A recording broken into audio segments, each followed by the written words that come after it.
Okay, the time is now 9:06. We'll go ahead and call this meeting to order.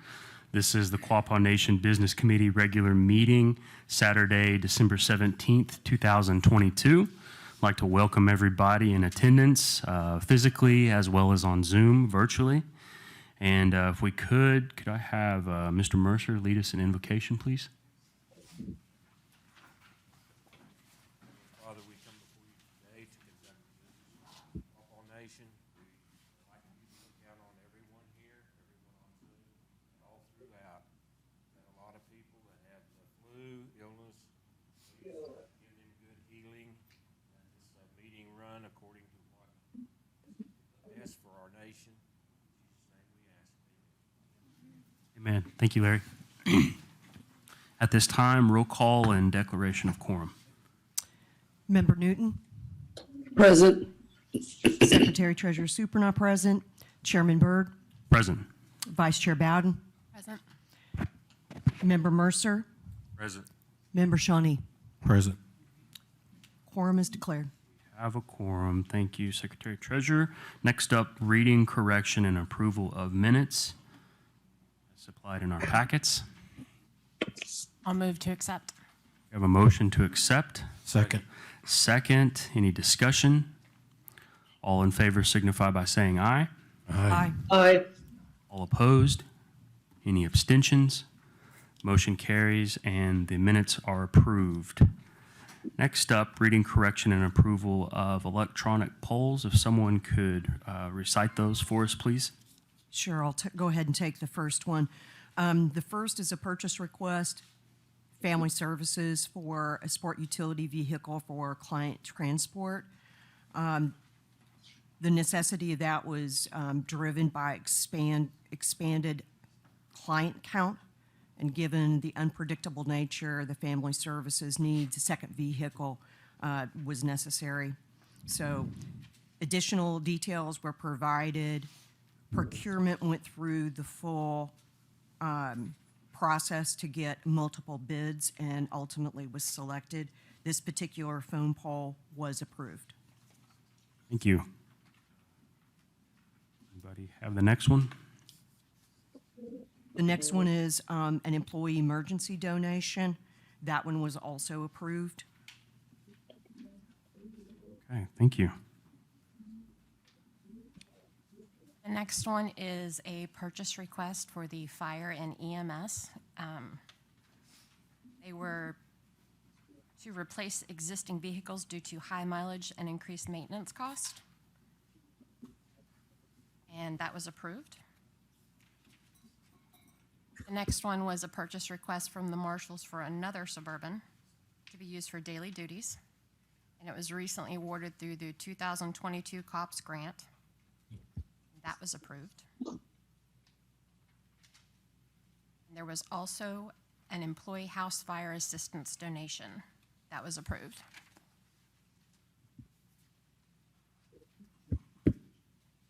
The next poll, 9093, purchase request for the Marshals Silverado 1500.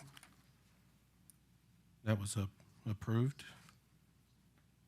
There was a total of two Silverado 1500s for the Marshal Service detectives to be used on daily duties. The next one is ag lease. That was approved.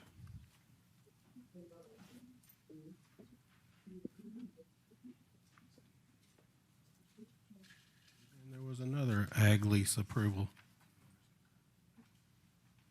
And that's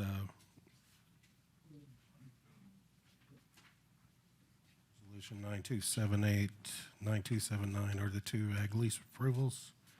And then poll 9368, a donation for the Takedown Club. That was also approved. Okay, thank you. Take a motion to adopt. Motion to approve. Second. Motion and second. Any discussion? Hearing none, all those in favor signify by saying aye. Aye. Aye. All opposed? Any abstention? Motion passes and the electronic polls are approved. Next up, approval of the treasurer's report. I'll make a motion to approve. Second. We have a motion and a second. Any discussion there? Hearing none, all those in favor signify by saying aye. Aye. Aye. All opposed? Any abstention? Motion passes and the treasurer's report is approved. Next up, directors and committees reports submitted in our packets.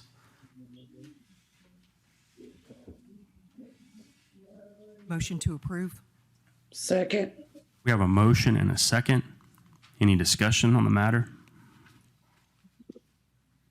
Hearing none, all in favor signify by saying aye. Aye. Aye. All opposed? Any abstentions? Motion passes and the directors and subcommittee reports submitted are approved. Dropping down to the chairman's report for today, just an update on BEAR. New members of Congress will be sworn in next month in January. At this time, committee and subcommittee appointments are being discussed and should be finalized by the end of January, first part of February. The Bear Settlement Bill will need to be reintroduced, which means it will receive a new number and will no longer be H.R. 4715 for those that are following this. This new bill will be introduced in both the House and the Senate, where we have support of our congressional delegation for sponsorship. The Business Committee plans to take a trip to Washington, D.C. once the committee and subcommittee appointments are solidified to advocate for the bill. Based on the most current information given to the Business Committee, there are new players, if you will, in this congressional term, which increases our support for passage, which increases our chances of bringing the issue to a close. The Business Committee will continue to update our citizens as we receive information on the Bear Settlement Bill.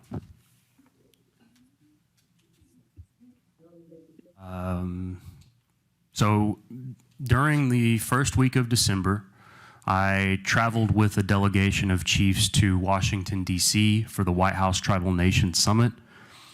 This summit was started in the Obama administration and was suspended during the Trump administration and then held virtually in the Biden administration again. So this event marked the first time in 6 years that a summit like this was held in person, and approximately 300 tribal nations were represented. The White House Summit provides an opportunity to engage directly with senior administration officials to foster a relationship built on respect for tribal sovereignty and self-governance, honoring the federal trust responsibility and treaty responsibilities, protecting tribal homelands, and conducting regular, meaningful, and robust consultation. Before the summit started, I traveled to the Department of Justice to meet with officials from the Office of Tribal Justice and the Environmental and Natural Resources Division. Topics of discussion included environmental justice and water rights adjudication. I took this opportunity to advocate for our reservation water rights, which are still preserved and will be of utmost importance as we continue to experience global climate change and a shortage of water. It will be beneficial for Quapaw Nation to quantify those rights, and this conversation was the first step in doing so. I also took the opportunity to briefly explain the status of the Bear Settlement, and that because it had stalled in Congress this session, it was still categorized as a failure of the federal government to uphold its federal trust responsibility to Quapaw Nation. Only when the funds have been appropriated and distributed to us, it will be complete, but until that time, we will continue to pressure the federal government to live up to its word. I anticipate further meetings with DOJ officials to meet and discuss these important topics further in the days to come. The summit kicked off with a welcome from Secretary of Interior Deb Haaland, who introduced President Biden. His remarks included a presidential memorandum establishing uniform standards to be implemented across all federal agencies regarding how tribal consultations are conducted. This will also require annual training for federal employees who work with tribal nations or on policies with tribal implications.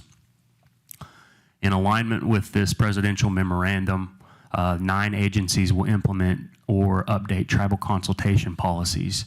These include the Department of Interior, Department of Justice, Department of Transportation, the National Oceanic and Atmospheric Administration, Department of Homeland Security, Department of Health and Human Services, Department of the Treasury, the U.S. Army Corps of Engineers, and the Advisory Council on Historic Preservation. Additional remarks reaffirm this administration's commitment to strengthen and partner with tribal nations to uphold trust and treaty obligations, to invest in infrastructure across Indian country, improving health care for tribal citizens, restoring and protecting tribal homelands, and strengthening tribal economies. Education and native language revitalization, mental health, climate and clean energy, and access to capital and economic development were all topics of discussion throughout the 2-day summit.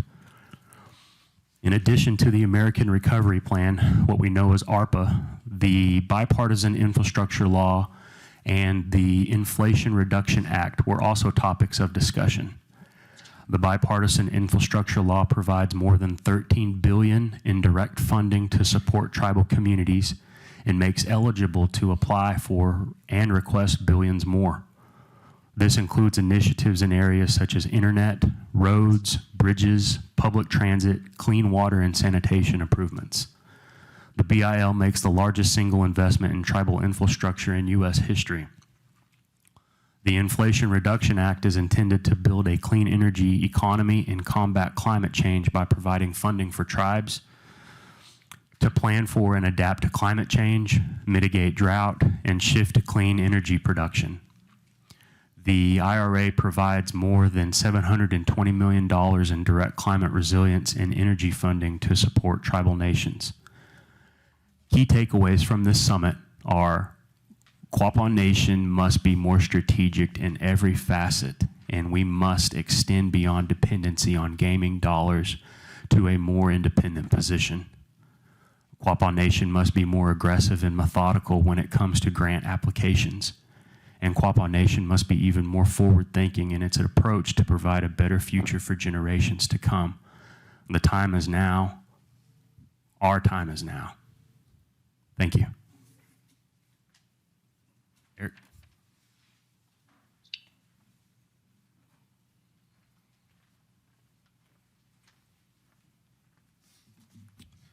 Good morning, everyone. The general fund for the month of November received $1.6 million, bringing the total for the fiscal year to $3.2 million. Actual expenses in November were $2 million, bringing our total for the year to $4.1 million. Tribal member health benefits for November was $343,000, bringing our total for the fiscal year to $710,000. Social services benefits in November were $121,000, bringing our total for the year to $343,000. And then education expenses in November were $46,000, bringing our total for the year to $103,000. Little ARPA update. We have received 3,676 applications. We have completed 3,662 of those applications. A total of 4,995 checks have been processed and mailed for a total of $6.8 million. Still have about 2 weeks of the application period remaining, and they are at this point just trickling in daily. Children's Christmas checks, that application period started December 1st. We've received 466 applications. We've processed 453 of those applications for a total of 789 checks processed and mailed for a total amount of $39,450. Does anybody have any questions? Just to reiterate, the deadline for the children's checks are? December 31st. Thank you. Good report. Thank you, Eric.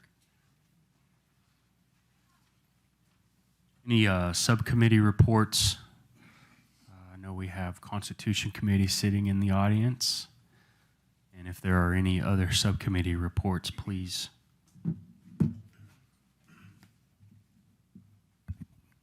Good morning.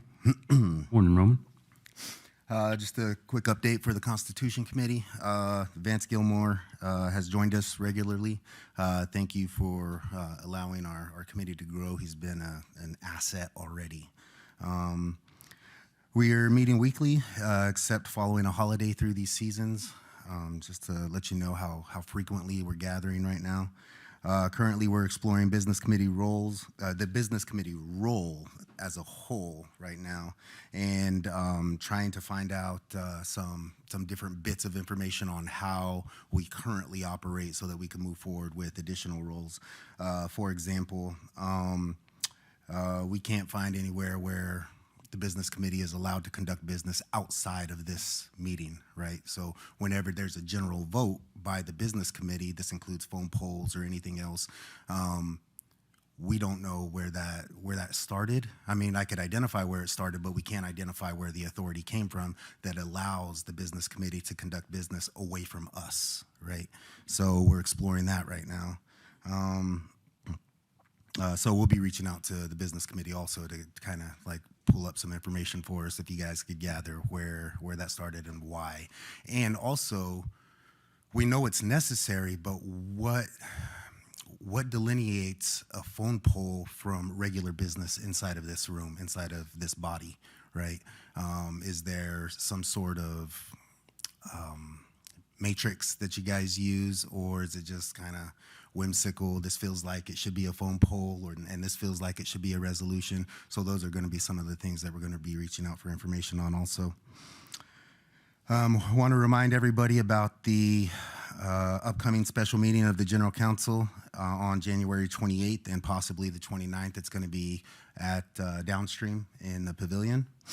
And just want to remind you that what this is a continuance of the October 20th meeting. Okay, so we're not creating a new agenda. No new business could be brought up. We're only continuing the agenda that was laid out for the meeting on the 20th of October.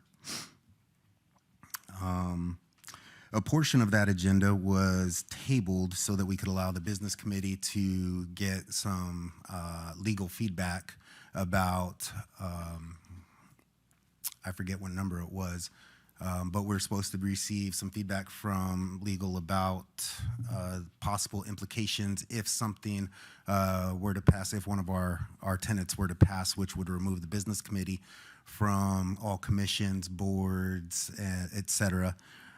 Is there an update on that? Do we have any feedback?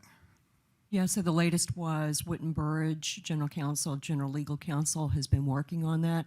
We've seen a draft of one component of it, but they've still got more homework to do because they're trying to go through an exhaustive list of all of those authorities and commissions and evaluate the impact of each of those. Okay, do we have Nothing it? final has been provided, Roman, but I keep pushing on the urgency of that because we don't want to receive that so close to the actual January 28th meeting date. Okay, thank you. Can we get a drop dead deadline? Yeah, let me see if I can get them to finalize that by the end of the year, if not the first week of January. Okay, great, thank you.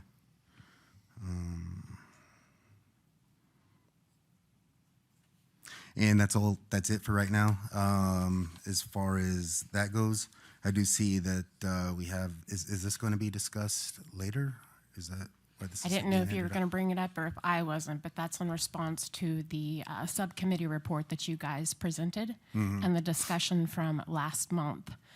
So far, it has been validated by J.R. Matthews and Lloyd Buffalo that it still exists. The BIA is looking for their record, but they are short-staffed. That's just to get your eyes on it. The meeting minutes are all present online. It was online. It's just very difficult to find. Just because it was mentioned saying that it was null and void, it never came back as null and void, is what I'm being told. I wasn't around in 91, but that's what I'm being told. Okay. Just want to present to the business committee that something we may want to consider with this is, one, not only do the minutes say that it was null and void, but this particular document changes the governing resolution, in which case this particular document was presented at a meeting and there was no proper notice given prior to that meeting that this was going to be changing our governing resolution. So I don't know what to do with this. I'm just giving you the information that that's what happened. So in considering if this is a valid document or not, it's literally in the minutes of when this particular one was passed, that it was presented at the meeting, voted on at the meeting, no proper notice was given, and just giving you that information. The other thing was this would also need to be reconciled with what is on file with, with HUD, because we do have a conflict of interest policy that is in fact in place, and this committee has verified that that is the conflict of interest policy. And then in case you need to reference, that is Resolution 031905C. So that would need to be reconciled with this somehow. So there's a lot of dilemmas, and hopefully the general counsel can see a lot of the dilemmas that the Constitution Committee, or that our tribe for that matter, our tribe is going to continue to have to forge our way through, because we have so many conflicting documents, right? And we need to figure out which one is the prevailing document. Is it the one that was written first, or is it the one that was actually passed and on file with our federal agencies that we conduct business with? It was presented in 1990. It was passed in 91. Somebody questioned whether it was null and void. They were seeking a second legal opinion. And to my knowledge, what I'm being told, that's not true. It is valid, and it does exist today. That's just the research that I have found out as far as that goes. Okay, can we get a formal business committee opinion on this? Just so that we know, so we as the people know, are we holding you accountable to this 01 document? Are we holding you accountable to the 05 document? From what I can recall in reading that 05 document, I don't see too much of a discrepancy. I will reread it, but this one is considered an Ethics and Government Act. Mm-hmm.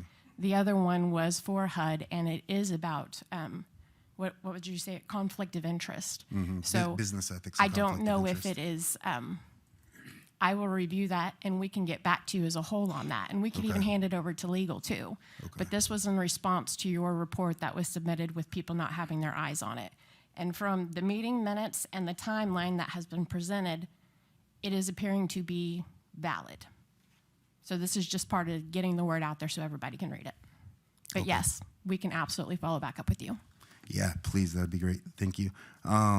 Yeah, there's just so much about this document. For example, a full day's pay, a full day's wage for a full day's pay. There was no full day's wage, right? So there's already, just like in that plain language, it doesn't make sense for the business committee in 2001 or 1991 to do a full day's work for a full day's pay, right? But it also works for employees as well as elected officials. Right.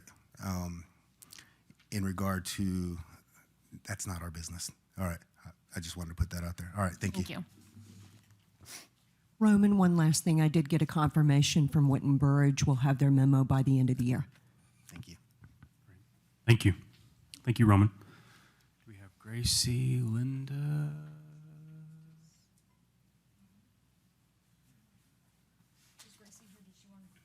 I don't see her. No, you're up. Okay. Good morning. Yes, good morning, everyone. The election committee met. As you know, there is a vacancy, and we will be calling for a special election. When we met on the 14th of December, we also had a response from an attorney. Once again, just to try to clarify some of the language, Roman, that we're just kind of up in the air about. So if everyone can just please bear with us. We have sent some information to an attorney. We've gotten a response, but without really going a lot further into detail, we would like to once again send back and get another response from the attorney just to kind of put things in place so we have a better understanding. So if you guys could just please be patient with us there and let us kind of work through that to, once again, like you say, Roman, kind of figure out where we're at. So I would certainly appreciate that. We have set the timeline for the annual election. Now, the annual election will be July 22nd. However, we're going to meet again on Monday and work towards setting the timeline for the special election due to the vacancy and the unexpired term of Zach Turley. So again, if everybody can kind of be patient with us, we're trying to do the best we can looking at dates so that it creates the least amount of conflict and margin of error with any type of cross paths of ballots, especially when it comes to our absentee ballots. Again, we'll do like we have done recently in the past. We will color code, again, to the best of our ability to decrease any risk for any error. We do have a vacancy as well on our election committee. We have some names, and there's been a person that has expressed an interest. And so once again, that will be on our agenda for Monday night. So Wednesday night, the 14th, we had over a half a page of topics on the agenda, and after about 2 hours, we kind of just, we were worn down and felt it was best to just adjourn at that point and reconvene on Monday and pick up and start again. So if there's any questions, that kind of gives you just an update of where we're at. But if there's any questions, I'm welcome to try to answer the best that I can. Linda, I did have a question. I think I'm following the storyline, but what is the nature of the legal counsel that was sought? I'm missing the context, I think. It had to do with the recall language of the petition. Joseph, you are aware that there's a petition that will be for the recall of your position. I'm not going to stand up here and hide it or try to deny it or anything like that. But once again, we're determining, as us, as the election committee, we determine the validity of that petition, and then enrollment has their part when they've determined the validity of signatures. Everybody knows with a petition, you have to have a sponsor, promoters, blah, blah, blah.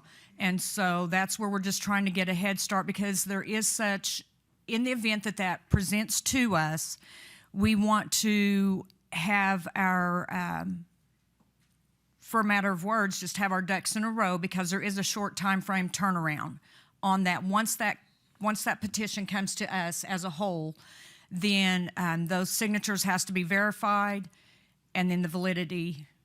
So that's kind of where that is. So once again, we have sent some documentation to an attorney. He has responded. He had some questions, or actually we sent some information to the attorney. He sent some questions back to us. We responded and answered those questions. He provided back some information, but once again, now we would like to present back to him some information. So we're kind of in this little bit of back and forth until we kind of get some solid foundation of which direction. So hopefully that answers your question, Weena. Okay. Is there anything else? Okay. Good report. Thank you. Thank you so much.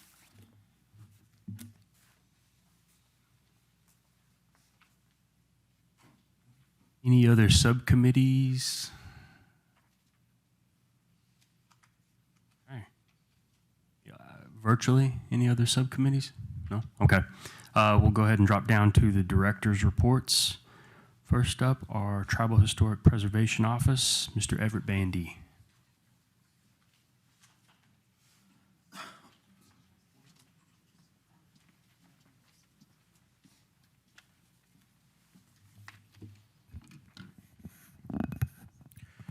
Good morning. Good morning. My name is Everett Bandy. I'm the director with the Historic Preservation Office, and we primarily work on compliance with Historic Preservation Act for federal projects. So last month we reviewed 385 federal projects in the Quapaw Nation's ancestral area of interest, and we had several ongoing agreement documents. The most significant one was for a project, USACE 22059, We were able to complete review of the document and consultation of the document and submit it to the business committee, I believe, in late October. And it was returned back to us in early November, and we were able to give it to the Army Corps. So that particular one was avoiding an archaeological site for a large steel mill expansion that requires a federal permit, and they are working to avoid the site, and we're going to have an archaeologist monitor as they build, just in case there's anything that we didn't catch when they did the survey. We're also working on planning for the Bridge the Gap conference, which is a large conference in historic preservation, in the historic preservation field between the Forest Service and tribes, mostly in Oklahoma. This year, the Quapaw Nation will have the opportunity to host the conference.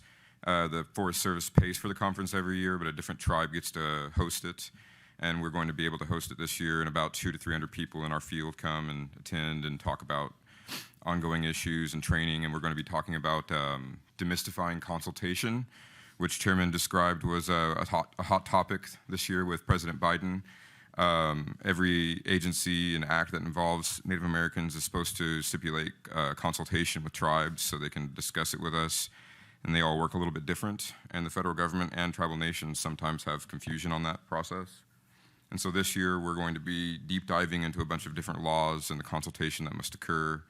And we plan to have a really good conference there. I was also able to attend last month the Southeastern Archaeological Conference. I was invited to go down there and speak on a panel discussion that involved some state historic preservation officers and tribal historic preservation officers. I don't usually attend that conference. It's a Southeastern conference, and sometimes it's not very close to us. But this year it was in Little Rock. While we were there, I also got to assist with a Public Archaeology Day booth. And so the State Historic Preservation Office and our Tribal Historic Preservation Office had a joint booth. And we had over 214 people visit our booth. It was a Public Archaeology Day, and people learned about the importance of not disturbing an archaeological site, what to do if you run into an archaeological site, what to do if you find someone looting, things like that, which is a very common problem in Arkansas. But we had over 214 people from the public come by, and we had activities for children. We had little cardboard bags and pictures of Quapaw hides and rock art, and the children got to draw on the bags while we talked to the parents about what our offices do. So that was a successful event, and we were glad to be able to go. While we were there, I also performed a site visit to Plum Bayou Mounds, which is a site that was recently renamed. It used to be named Toltec. But there's been a flooding problem there that's been ongoing for over a decade that we've been working on, and we're making some traction. And since I was in the area, I went ahead and visited the site and visited with the station archaeologist there. And we also assisted with the Quapaw Fall Gathering. My department did a bit at the request of the Cultural Committee. I ran the hand game. And we've been working on our annual grant report, which we are mostly done with and expect to submit early next week. And that's everything we've been working on. Thank you. Everett, that's exciting news on the Bridge the Gap conference. I know it's something, you've been kind of took on as a pet project for the last couple of years, and with COVID kind of affecting that, but it's good to see it's coming to fruition. And I want to thank you for expediting the letter that was sent on Quapaw Nation's behalf. Thank you for doing that. And then also for running the hand game last month. Thank you. Yeah, thank you. Why did they change the name of Toltec, it's kind of a nuanced thing. So they use a common thing back in the day. Before we had modern laws, archaeologists would go out and dig up archaeological sites, and they would do these horrible things like measure Native American skulls and all these crazy things. And they had these wild theories that somebody else built all of these places, and that all these large mounds couldn't possibly have been built by Native Americans. And so they had a lot of alternative theories. They thought that they were built by giants. They thought they were built by aliens, anyone but Indians, really. And so the people who owned Plum Bayou, what's now called Plum Bayou, was a really large, they call it, anthropologists call it a calendrical site, kind of like Stonehenge in Europe, where they can see where the sun comes up in different places. There's this really large site like that in Arkansas, And it was this really early group that made it, and they just presumed that it was the Toltecs of Mexico, the people who owned that site. We were like, oh, it must have been the Toltecs from Mexico because they built those big stone pyramids in Mexico. And it wasn't, of course, but the name just stuck for a long time. And then people wanted to change it for a long time, and it never really happened. And then there was a recent kind of effort that involved the Quapaw, the Caddo, the Osage, and other constituents in Arkansas.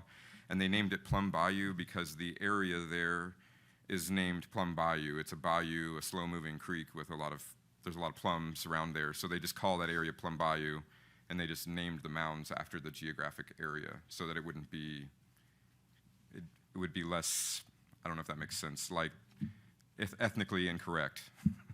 So I don't know how to say that, but I hope that answered your question. Okay. It has been Toltec forever and ever, like I think since the 40s or something. But okay. 2.5 years ago, we had a resolution written that named our sacred sites, and I think Toltec was listed. Is that resolution be updated where it reflects that name change? It doesn't require one. We have separate resolutions that list a series of sacred sites, and normally that was done for some reason, like, for example, if we were trying to consult with somebody or advocate for a site, like say the state, we're trying to get the state to support like making an archaeological site into a park or something. We may declare it a sacred site to show them how much we think about it. And the name is still recognized on file that it used to be called that, so we don't have to go through and physically update. It's not a requirement. Good question, though. Anything else? Thank you. Thank you, Everett. Good report. Next up, food sovereignty, Ms. Michelle Bowden.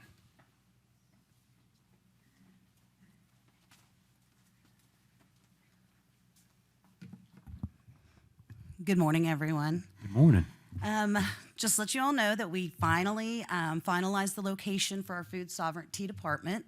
It is over there on Whitebird Road, just east of the Title VI building. You'll see us out there working here really quick because we're ready to get out there and get started now that we've finalized everything. Right now we're working on some planning.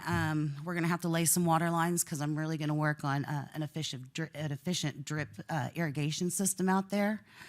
We're looking at the layout. I've got some bids in for a building that we're going to house a lot of our equipment in. We're also going to advance to a wash and pack house to where we can effectively clean our vegetables to be able to put into production in other places. It's more about food safety for me in general. If you see on the graphics up here is kind of what we're looking at a layout so far. Let's see, the top of it's going to be north. So west in that top corner is where there's an already existing house that we are going to probably run a little, I think we're going to do a security system out there to make sure that we can protect all of our stuff. We also need to make sure that we have access to internet. And if you go out to the east, there's a green line there that we're actually going to be laying a road to go out to the building that's going to house our equipment and wash and pack house. We're going to have lots of row crops kind of in the area that looks kind of like hay on there, but those are actually row crops. That we're going to do a little bit of everything, you know, squashes, beans, corn, really pretty much everything. I promise you, if I can think of it, I'm going to try to get it out there. And then on front of that, we're actually going to do our berry and fruit trees. So we're going to have a nice little orchard set up out there. We also are looking at putting in a pavilion somewhere that people can kind of gather. We can have classes out there, things like that. That'll actually be funded through the Environmental Department through Clean Water Act. So it's a matter of just finding our placement for all of that. So right now I'm basically working on purchase approvals for a lot of stuff. We purchased our materials to make trellises. So we're actually going to be out there building our trellises in the next few weeks. So if you guys see us out there, give us a honk. And let's see. We're going to start our tutorials back up here real quick, tutorials and classes. So if there's anything anybody suggests or would like to learn about that's based around food sovereignty, whether it be, you know, plants, growing plants,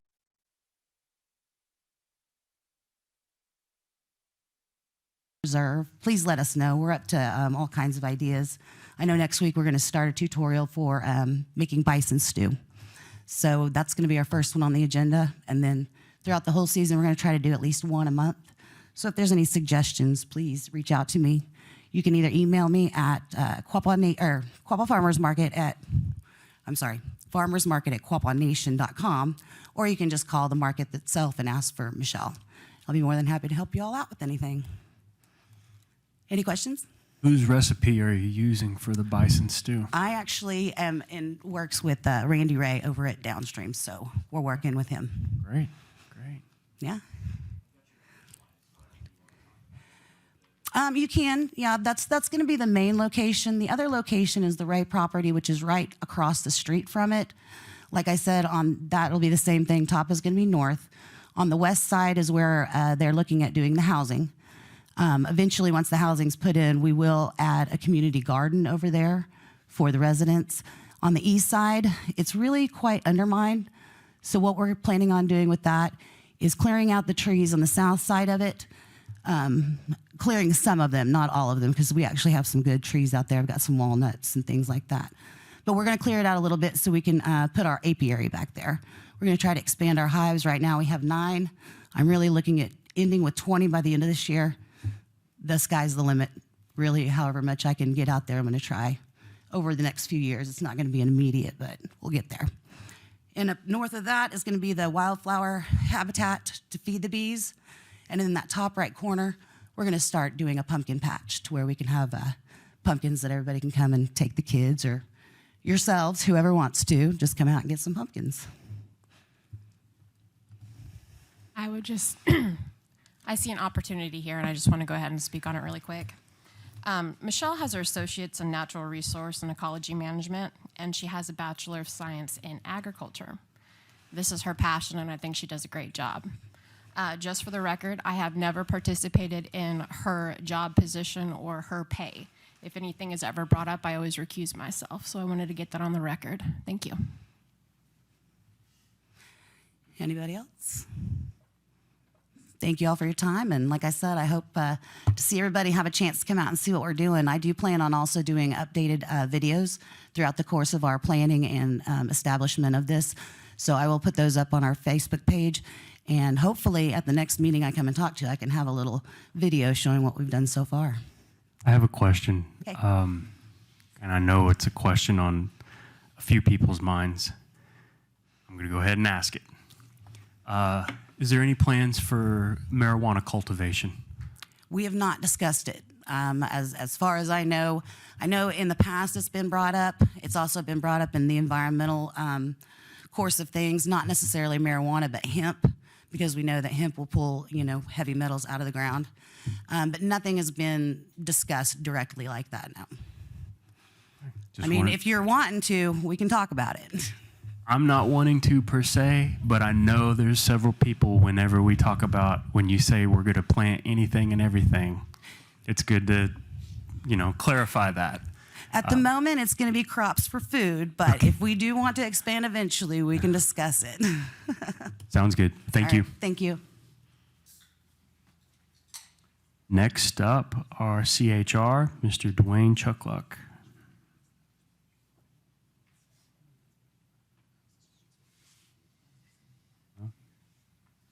Okay. Next up, we have our IT Director, Michael Richardson.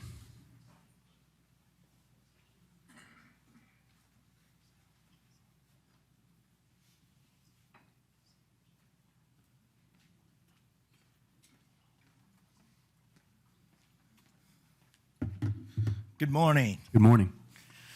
So I'm going to start this out by saying, for security reasons, you will never hear me say what kind of equipment we have, what brand, what vendor, what software, because we have to protect you guys out here. So that's why you'll never hear me talk about. Now, I'll be general about everything, but I just wanted to clarify that for you guys. Now, I know we recently did the COVID application online, and I've got a lot of great feedback about that. That's what my department's pushing towards for you guys, for the tribal members. We want to develop a member portal so you guys can come and get your services, so you can see your social service balance in real time. That's what we want to do for you guys out here, and that's what we've been working towards. Also, we've been working on some security cameras. Currently, right now, I will tell you our system kind of works like a DVR system. The camera records to a device. I want to move that to the cloud. And when I say cloud, it's just a fancy way of saying it's stored somewhere else. So that probably won't start until January. I'll have to come to these guys up here to get approval for that. We've been working on a lot of stuff. We got a new phone system we're getting ready to put in. We've had some network issues with that server that we finally got figured out. It took us about 2 months to figure out one little problem. So, a lot of times with IT, people think we can just snap our fingers and we're like wizards and stuff works, but it's not like that. It's kind of like speaking a foreign language. We really have to work towards solving the issues. So that's about. Oh, I forgot one thing. Usually IT lives in the darkness. You guys don't need us until something's broken. But we have been nominated for an award. It's pretty prestigious. It's called the Changemaker Award. And it's because of a project we done here at Quapaw Nation, which is a pretty big deal. So Tyler and I are going to travel to Dallas in April to see if we win this award. It's actually, a pretty big deal for us. And it has to do with what we're working towards on your member portal. So that's pretty much all I got.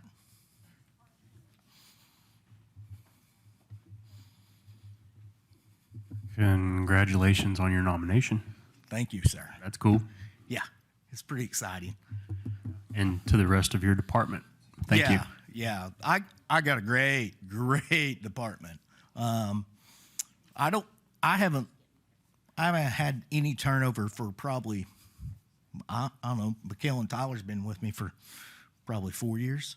So, my department stays together. We're pretty tight.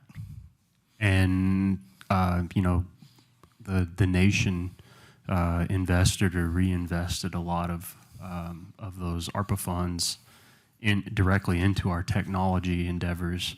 I know I didn't do it any service by talking about it at our town hall, but the proof is there. It's coming, and with this portal, it's evident. So thank you. Thank you. Getting on the website, Yes. is the old stuff now supposed to be gone away where you had to have your code or whatever to get into it? So, unfortunately, you will still have to have a username and password because I have to identify you as a tribal member.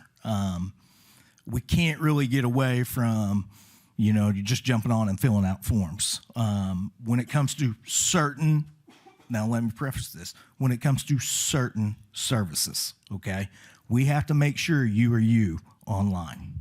How do you change your stuff? A different email and a different phone number and a different address? That part we're still working on, okay? We still got to develop all that. Yeah, we still got to develop authentication, hey, I need to change my password, hey, stuff like that. We still have to develop that. So, yes, Linda. Hey, Mikey. Quick question. When you're talking about implementing the new phone service, was there any input as far as like tribal employees and directors on the type of service and the needs as far as like telephone equipment, or was this a decision that was just made through IT and the upper? I will tell you, I can tell you one part of our phone system. It's a great question, and I know what you're getting at. So we went with two combinations. You have a desk phone and you have a soft phone. Now, let me explain what a soft phone. A soft phone will allow you to run your office phone on your cell phone. So your cell phone essentially becomes your office phone. So if somebody calls your desk, it will also ring your cell phone if you want it to. So that way, I know for you guys, you have like cell phones that you guys carry. So we really thought about that aspect for you guys. So will this phone system have the ability, if somebody calls in versus it doesn't, okay, rather than having it ring to us, have the ability to leave a voice message? Because it is my understanding that currently now, the phone system that we have is somebody calls family services after hours and they want my extension. That is not even a choice, and then it's just missed calls, I guess is what I'm coming down to. Yes, because I'll explain why we're in that box with our current phone system. It's 15 years old, okay? The new phone system, we can have what we call an IVR, which is basically an audit attendant. Hey, I'm trying to get a hold of Linda Davis, and I don't know her extension, but I know it's Linda, right? So I can put LIN, right? And it gives me, we have that ability with the new system. Does that make sense? Yes, because, and then also, if, I know the way it is right now, a voice message comes in, if I'm out of the office, they'll, and this is during operating hours, normal operating hours, a message will go to my phone, and then it will come up, it will pop up on my email, but there's that delay from hitting desktop to hitting cell phone, as far as getting messages and emails, just in Yes. general. Yes. That's what I'm getting at. So we can't control the speed that it bounces to other devices. Does that because we can't control the cell phone service that you use. We can only control in-house. Once it leaves, because it has to leave us, right? Because on your cell phone you have Outlook. So it has to use your cell data to get that information. Okay. Now, I can't control how fast your phone talks to the cell tower, but I can give you a window into the system, basically. Thank you. Good question. When do you Thank you. anticipate people being able to get on their internet? Can't get on it now. So are you talking about, Old stuff and the new stuff. oh, this phone system? No, not Oh, talking about internet, about on the website and stuff. now the website, I can't control what users have at home. I can't control what internet service they have. I'm talking about changing your address and your password. Oh, okay. Email address and all that. Yes. Yeah. So that will probably take a couple months. I mean, when it comes to writing code, that means making the program. There's several steps it has to go through. You write it, you test it, you find bugs, you go back to the board, write again, find more bugs. Eventually you get to a working product. It's really hard to say that in 4 months it'll be ready because once we test it, we don't know what kind of bugs we have, right? So it's got to go back to testing. So it's really hard to give you that number, like in 2 months you'll be able to change your password and stuff. It's really hard, really. I mean, it's an educated guess. I can tell you I'm shooting for first quarter. So that's about the best answer I can give. I'm shooting for first quarter to get this rolled out.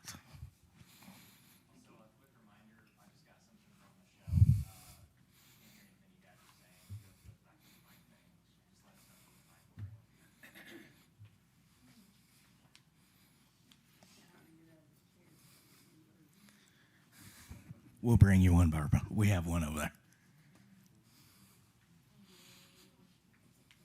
So a couple months? Couple months. Hey, now I hope, but we all know how writing software goes. Thank you. Thank you for the update. You're welcome.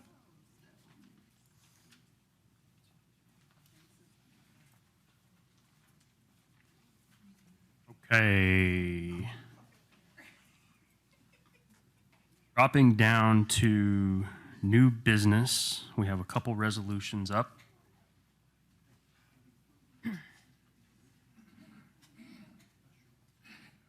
First resolution is Resolution 121722-A.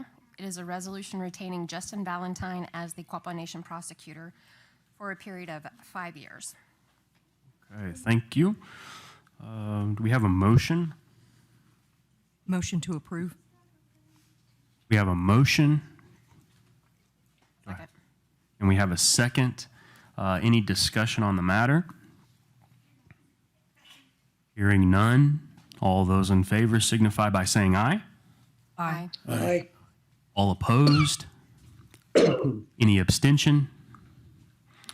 Motion passes, and the resolution 121722A, resolution retaining Justin Valentine as Quapaw Nation prosecutor, is hereby approved. Dropping down to the second resolution.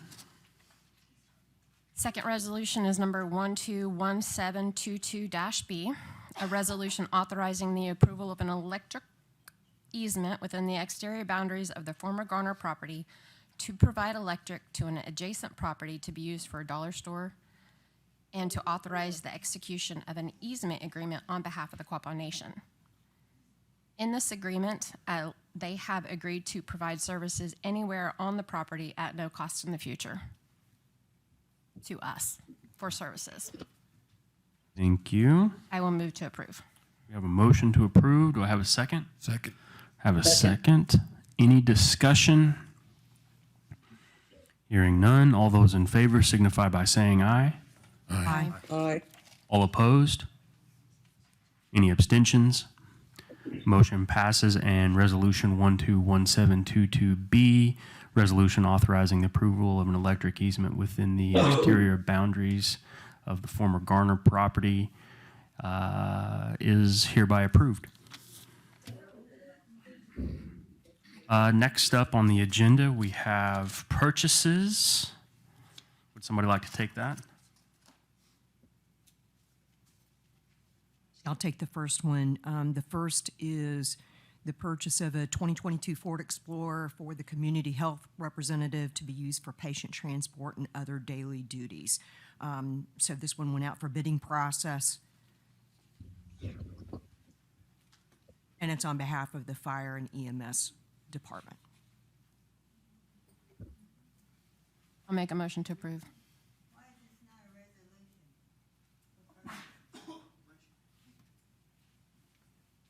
We have a motion. Do I have a second? Second. Any discussion? Just a point of clarification, the funding source, CHR, we have ARPA. All those in favor signify by saying aye. Aye. All opposed? Any abstention? Motion passes, and the purchase request is approved.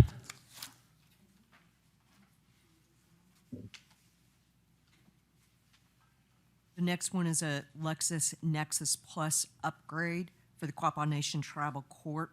Right now, there's a basic package that is utilized, and the court needs to upgrade their version of the software. So the court was awarded a grant for probation and parole, and this upgrade is specifically listed in the grant application in anticipation of increased amount of court cases. So they'll get expanded services and features to be able to compare codes and state laws, access briefs, pleadings, and motions. Okay, thank you. I'll entertain a motion to approve. Make the motion to approve. We have a motion. Do I have a second? Second. Second. Any discussion? Hearing none, all those in favor signify by saying aye. Aye. Aye. All opposed? Any abstention? Motion passes and the request is approved.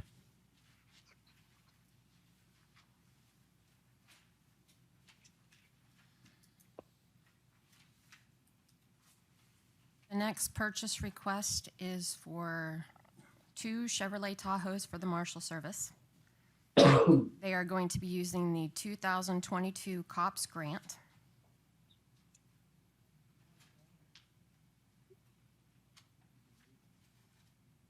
It is being requested to replace existing high mileage vehicles that currently exist in our inventory. I will make a motion to approve. We have a motion to approve. Second. And we have a second. Any discussion? Hearing none, all those in favor signify by saying aye.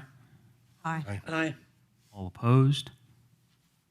Any abstention? Motion passes and the request is approved.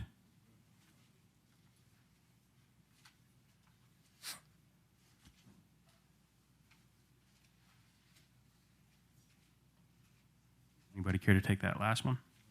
The last one is for the Law Marshal Police Package Tahoes. It's 7 units, and to replace existing high mileage vehicles that are becoming very expensive to maintain, and also for some new marshals that have been hired. This also falls under the 2022 COPS grant. Make a motion to approve. Motion to approve. Second. We have a second. Any discussion? Hearing none, all those in favor signify by saying aye. Aye. All opposed? Any abstention? Motion passes and the request is approved. Thank you. Dropping down to donations, we have the Quapaw High School After Prom. This is an annual event, provides organized activities to students after their junior and senior prom. The goal is to provide a safe environment free of alcohol and drugs for the students. Fun, food, interactive games, and prizes are given out. And the amount requested is $1,000.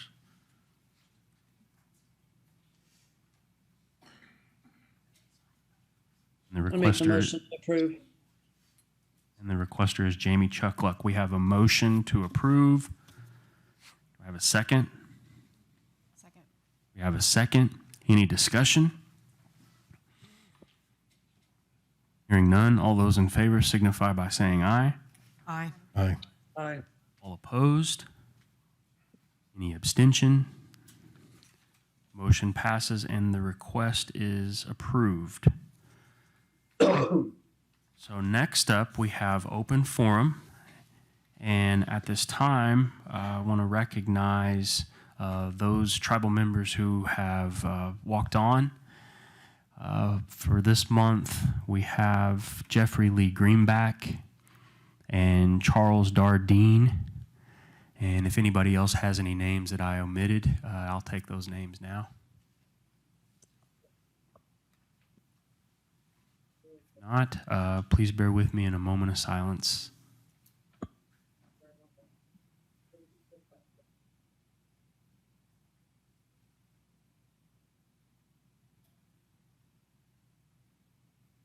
Gonna gay. So as we are in open forum, before I turn over the floor, I'd just like to take this opportunity to address a few rumors circulating. The first one being that Title VI is closing. That is absolutely not true. Elimination of elder housing, that is also absolutely not true. And you know, these rumors that are circulating in our community are not only meritless and unfounded, but they actually cause a lot of harm to our community and to one of the most vulnerable groups of people within our tribe, which is our elders. Quapaw Nation has the best Title VI programs around, and Rhonda and her staff do a tremendous job of providing meals, not just to our tribal citizens, but to other tribal folks as well in this area. Same goes for our elder housing. Our housing department does their best to ensure the housing needs of our elders are met, and we have no plans of eliminating elder housing or Title VI, ever. Another one involves the question, where is the money? I guess as a general statement, all of our money is safely kept in our bank accounts under the safety and security of our CFOs and our Secretary Treasurer. The Elders Christmas party is this evening, just a reminder. I think social hour starts at 5, and then dinner at 6. And I want to take this opportunity to thank all of our committee members for pulling together this holiday season to provide programs to all our people in the community. And thank you to our employees for continuing to provide services and programs to all our tribal citizens. And just want to wish everyone a Merry Christmas and peace and blessings in this new year. So, open forum, take it away.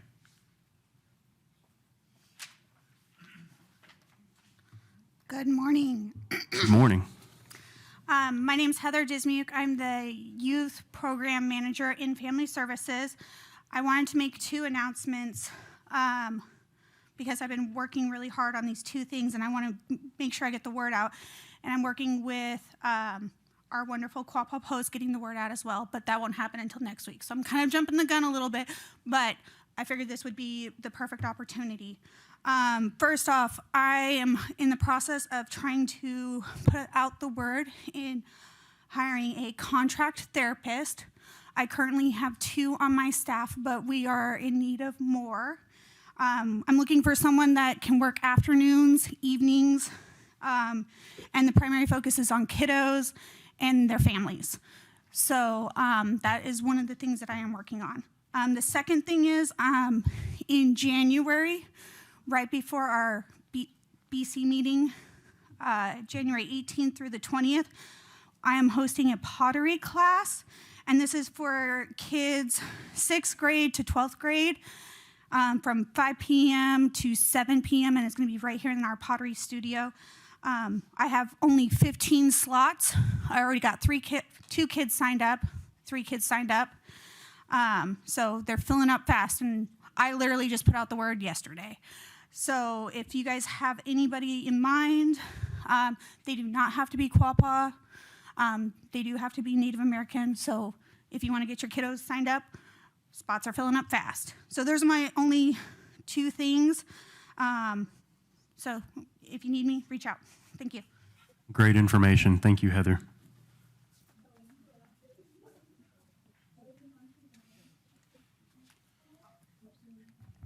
I have some of my own questions, and then I have questions that for people that wanted to be here but could not. So we're going to start with theirs. What are your thoughts? And Joseph, Ben has already talked to you. This is Ben's question. He has a question for each one of you on the business committee. What are your thoughts of just distributing that ARPA money to the tribe and calling it done? Individually, what are your answers?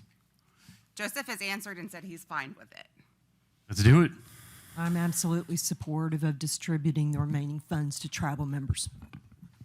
I support it. I do want to hear back from the tribal members on the survey, though. It will help us in the future know where our attention needs to be. I'll support it if that's what everybody else wants, but I feel that we do need to look into some sustainable stuff for our tribe as well, so.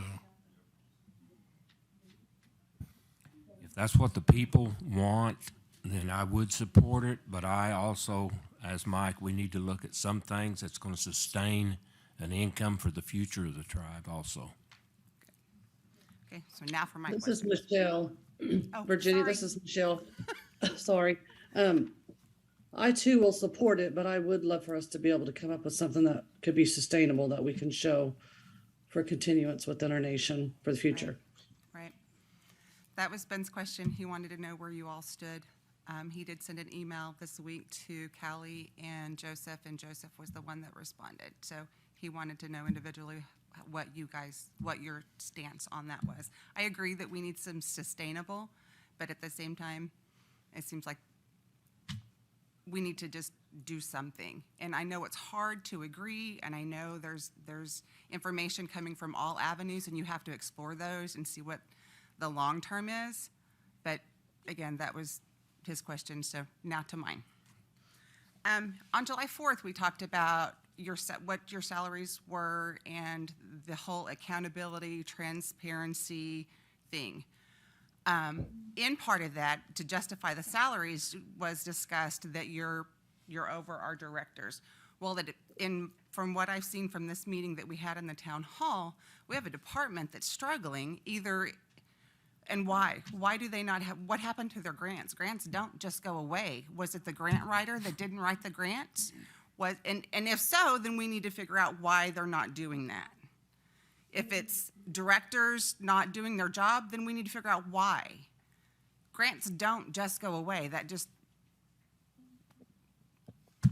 I'm still weeks later just in awe that the response, and no offense, Michelle, I know you're struggling too, and I know it's hard. I've been in your spot.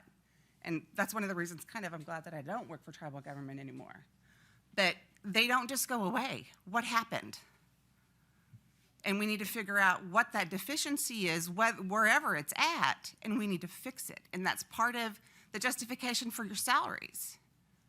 You are absolutely correct. Don't want to get into the personnel issues as to how we ended up where we're at, but Michelle has taken the problem on, and she's got somebody working on grants now. We talked about that. Yes. And we talked about that because I went to her and I'm like, I don't understand. They don't just go away.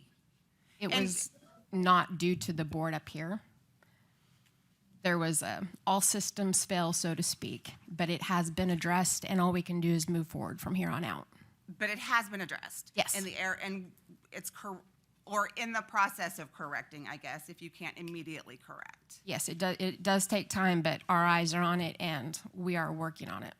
Okay. It is a priority to us as well, and we're very upset how it happened. Right. But we're doing our best to rectify the situation. Okay. It was an after-the-fact type of thing. Well, okay.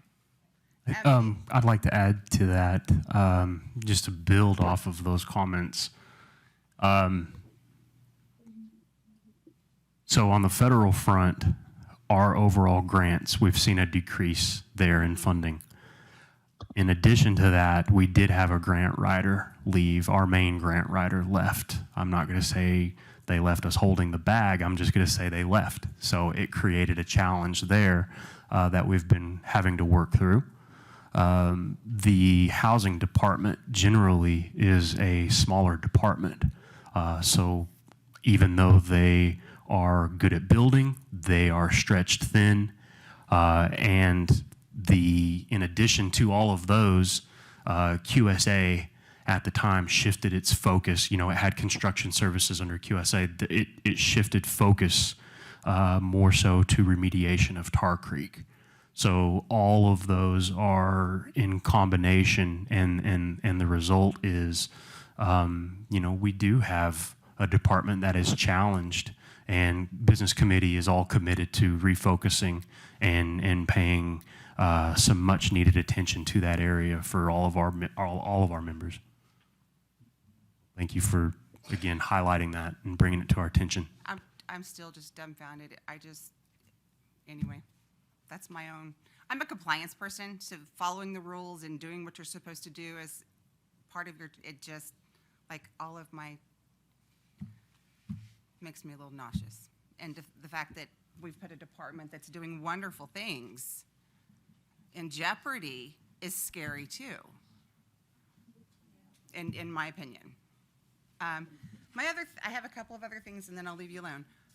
You were in your report, you talked about the bear going back before Congress, and it's changing the bill number.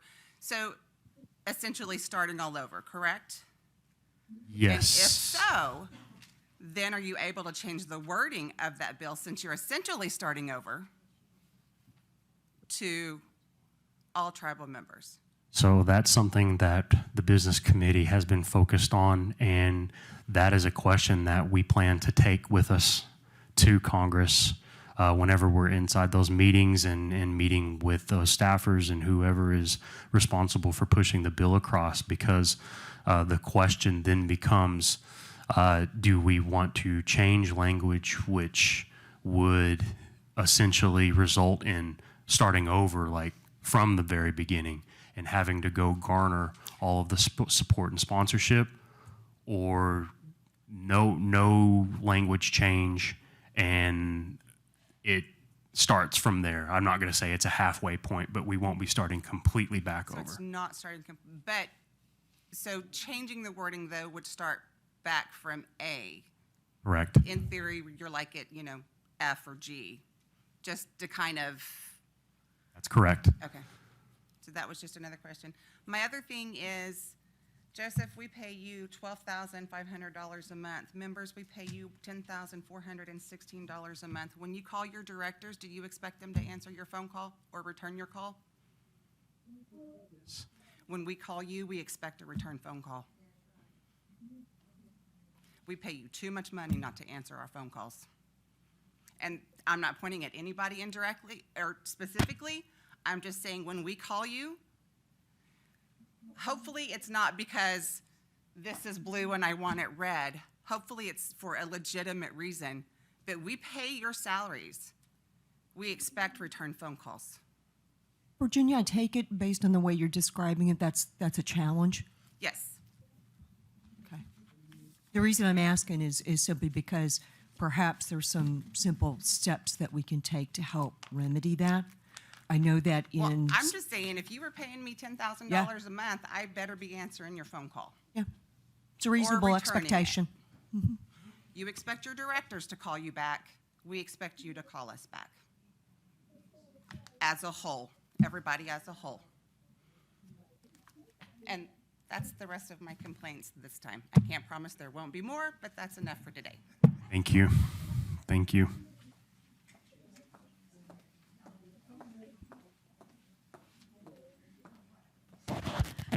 Good afternoon. I have a question. Can you give us an update on the Terra ordinance? Yes, that is also in draft form with Witten Burridge.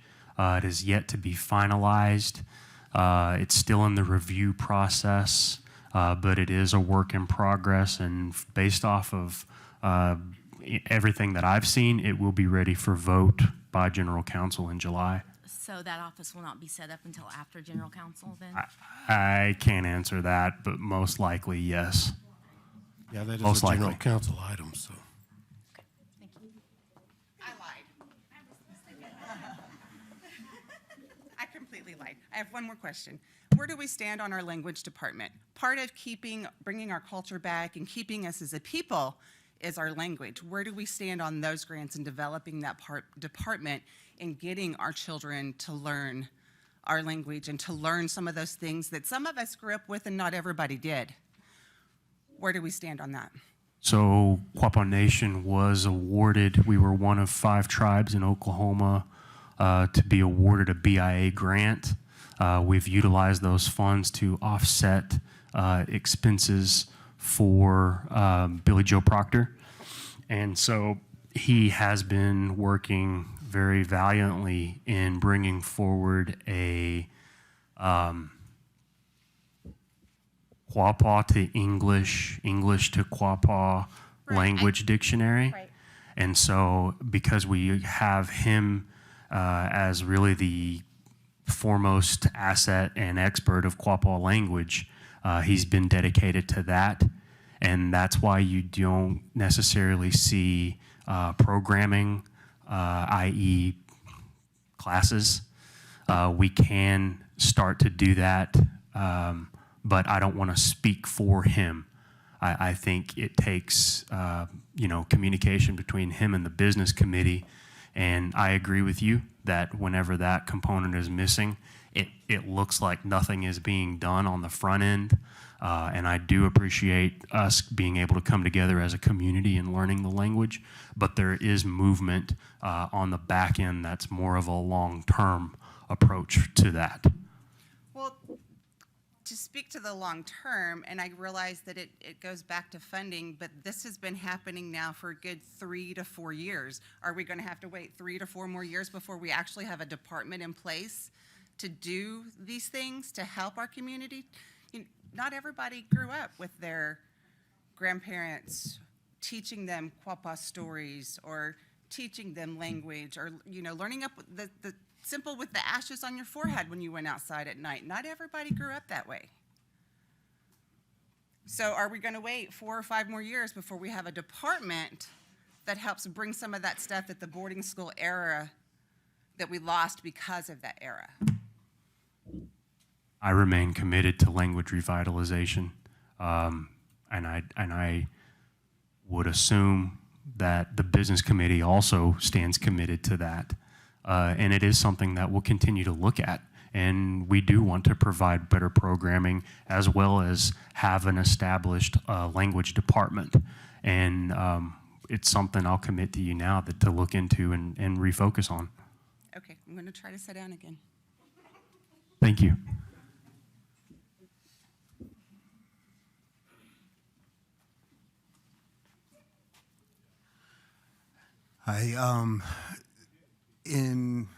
I guess a little bit along with what Virginia was just talking about, can we allocate some ARPA money to the language revitalization? I mean, I know that there's, and in the way of technology, all right?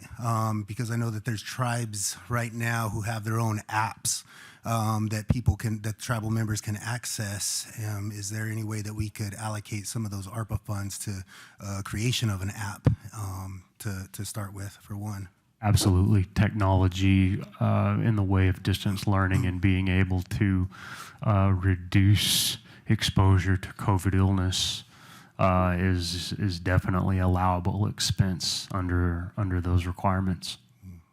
Let's get them some money.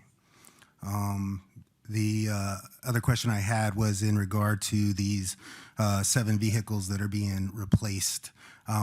What happens with these vehicles? I know we go through this every couple of years. We buy more vehicles, and there's never any word on what happens to the other ones. Is there something in those grants that says what has to happen to those? Or can we as a tribe say that we know that they're high mileage and sell them to our tribal members at a high mileage rate? So I think, what is the definition of high mileage, right? And then, or also, can we dedicate those to even our business committee to have company vehicles to drive instead of using their own vehicles, right? I mean, this is 7 vehicles we're turning over right now. I mean, there's no need just to sell them back to wherever we get the new vehicles from at a very discounted rate to them when we could get that discounted rate to our tribe. So good questions. I think there's a couple of different answers to that. One is right out of the gate, those are used to transfer, or excuse me, not transfer, but they offset on a trade-in the cost of the vehicles to whatever dealership we're transacting with. So that's one thing that happens to those vehicles. Another one is, I know in previous scenarios, those vehicles go to other departments within the tribe as a depreciated asset, if I'm not mistaken. And did I answer? Yeah, sort of. I mean, well, Virginia's asked, I'll ask for her. What is the definition of high mileage? Is there something in the grant that defines that?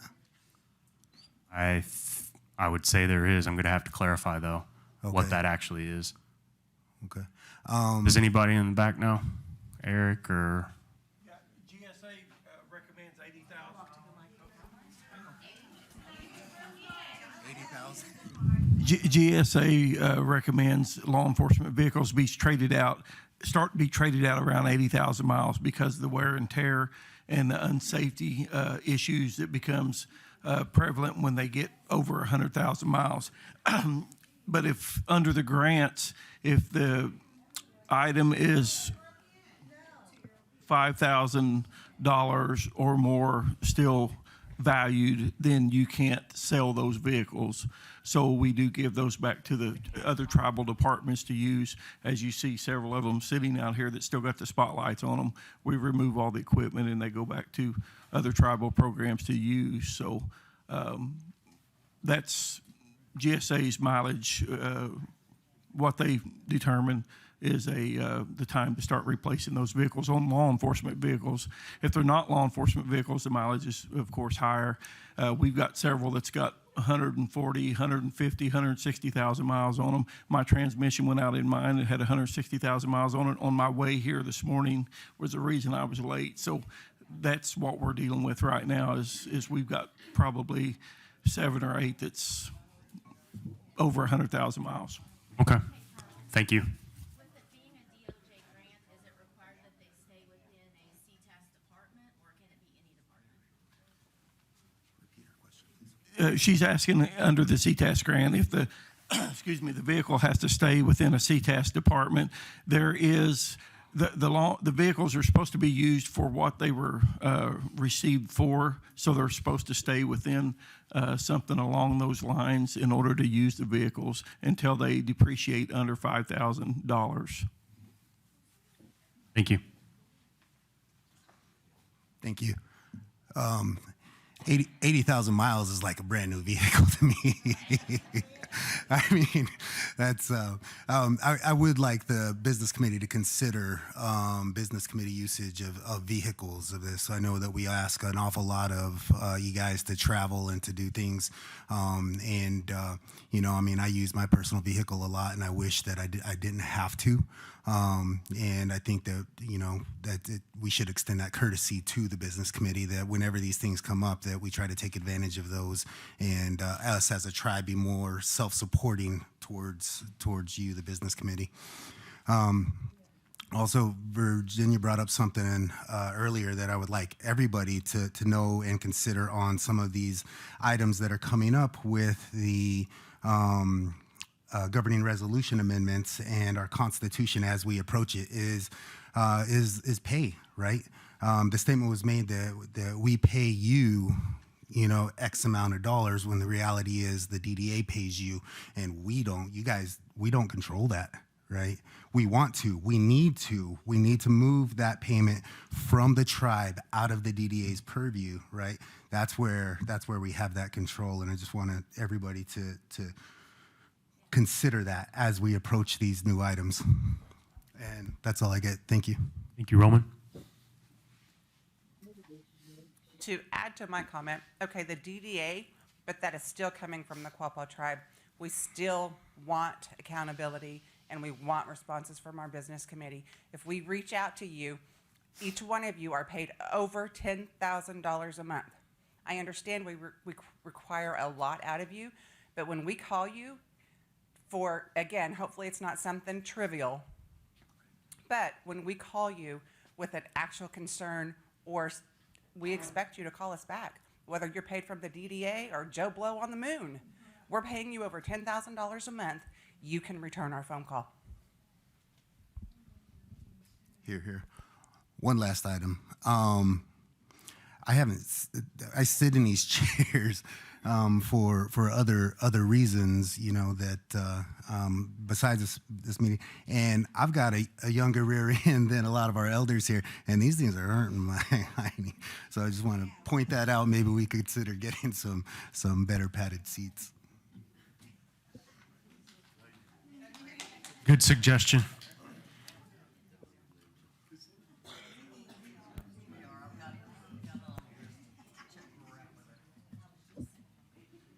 Ready for something else? All right. Yes, sir. Super on. I'm tacking on to something Virginia said, but I want to remind you all that this board passed a resolution asking for an equal distribution of the $139 million, so that each of you would get $25,000. but there was never an effort to put that in the legislation. So when I brought it up the last time, he said, well, we don't want to do that now because it'd be like starting over, and there's going to be a new election. And now you're saying there's been a new election, but we don't know if we want to put that in there because it's like starting all over. It's kind of like double speak. But I want to ask each board member, because there's going to be more than one go to Washington, I hope. Are all of you, one at a time, committed to making an effort to get that resolution incorporated in the legislation? Do I pick you, or are you going to start yourself? What do you think? So is the question, I just want to make sure I understand the question, Cuggy, that the commitment of each BC member to update the language in the bill so that it specifies full and equal distribution to all enrolled tribal members as of that date in September. Is that the That's question? it, yeah. I just want to make sure I understood. So we did have a conversation about this yesterday. The whole idea of, you know, the way I think of it is speed versus equity, okay? And we haven't had much speed, and we don't have a guarantee of equity. Those two things concern me a great deal. I would like, you know, and we talked about it yesterday, and ultimately the decision was, let's listen to what the legislators have to say in terms of, would it really set the clock back so horribly if we changed the language? What is the real nature of that question? We've received responses that I think are pretty politically charged as opposed to necessarily the truth. Because the legislation was introduced July 27th, 2021. And to date, it never got out of subcommittee. So we not only want it to get out of the various subcommittees and get passed by Congress for hopefully signature by the president, but at the same time, that's not the only important matter. We want to make sure that once that funding becomes available, that it is distributed appropriately, equitably to everybody, which is equally. At the end of the day, this currently 6-person business committee, we have to be united at least by virtue of majority. Now, I will share with you my own personal opinion, and it's not anything different than I haven't said 100 times to other people.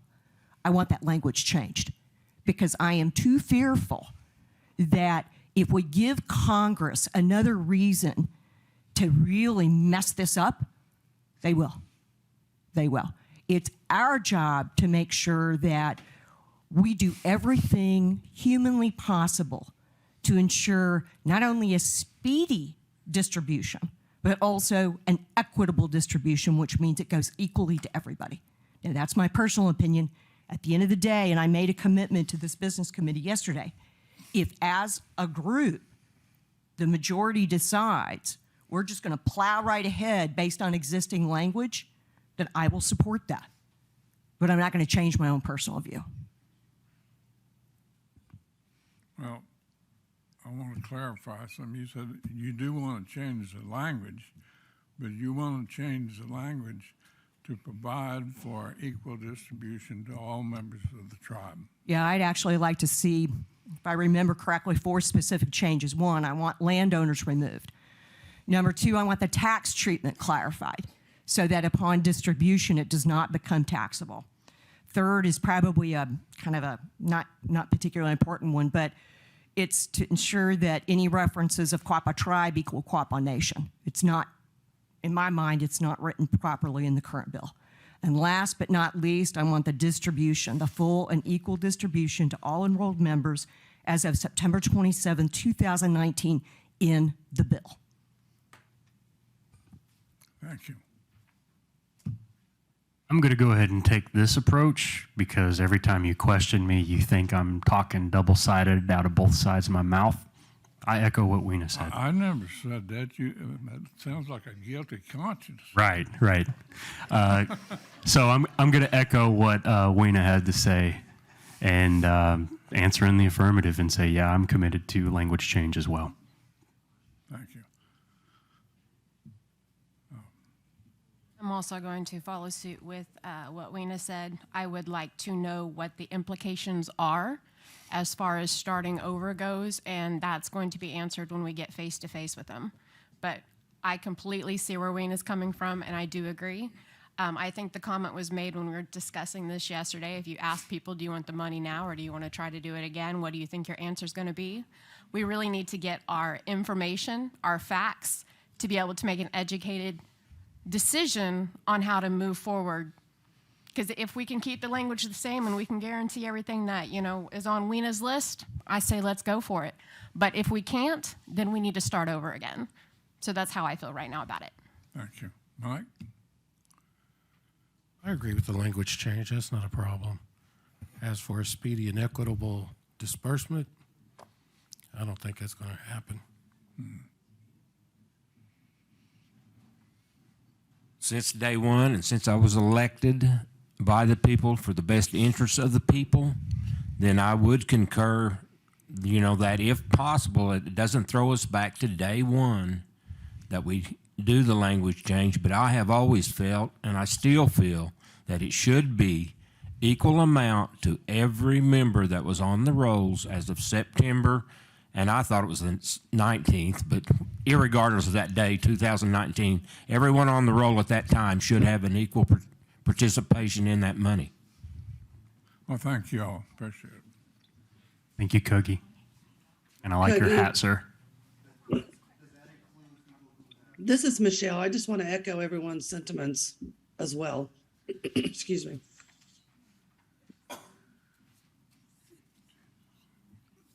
I have a question, and maybe not so much a question, but maybe something that we can think about, seeing how we are on the bear discussion. I am very happy to hear that you guys are all on board for equal distribution. One of the things that I would like to put maybe at the forefront of your mind is our kiddos. One of the things I would like to request is that for our kids that will be receiving, if they do, when, if, whatever, that their funds get put into a trust until the age of 18, and when they turn 18, then they can receive that funds. There you go, interest bearing, in an interest bearing account. Just because, honestly, if I received however much money for my kid, because only one of my kids are going to be on there, I'd probably distribute it between all my kids. But you know what? That's his right. That's his inherent right. And I want to make sure that he knows that that's his when he turns 18. And what he does with that at 18, then that's his choice. But I don't want to have my hands in it. I don't want to have my husband and my family's hands in it. I want to make sure he gets it. So something to kind of think about when we're talking about our kiddos. So that's all I have to say. Thank you.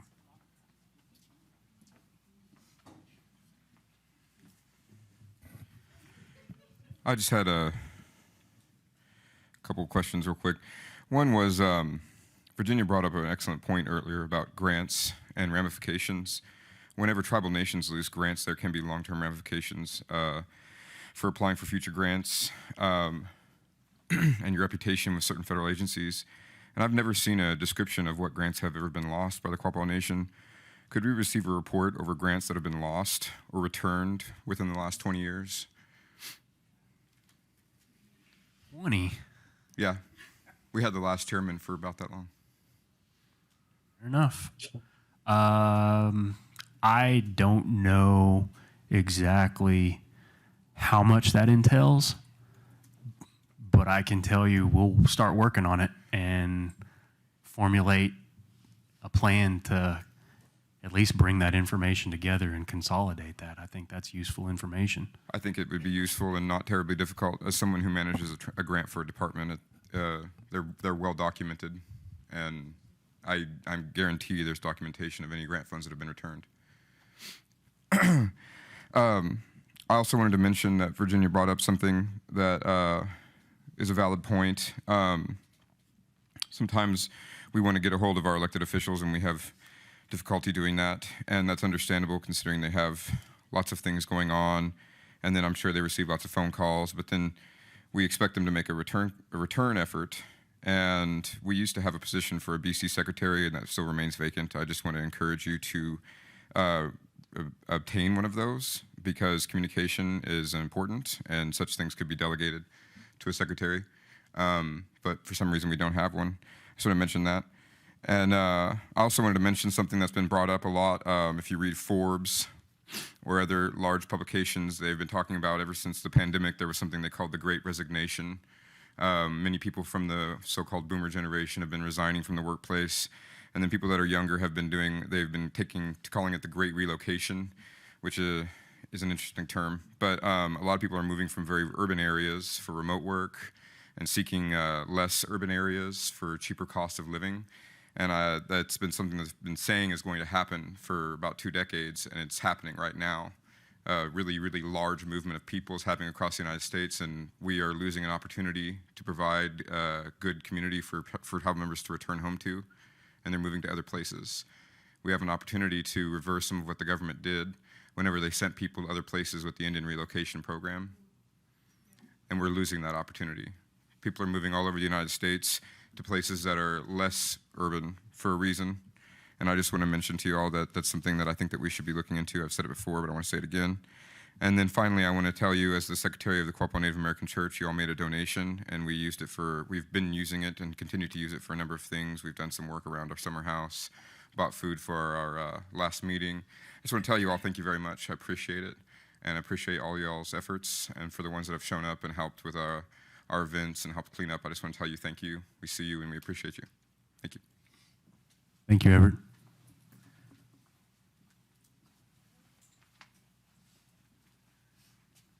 Good morning. My name is Joey DeSmith.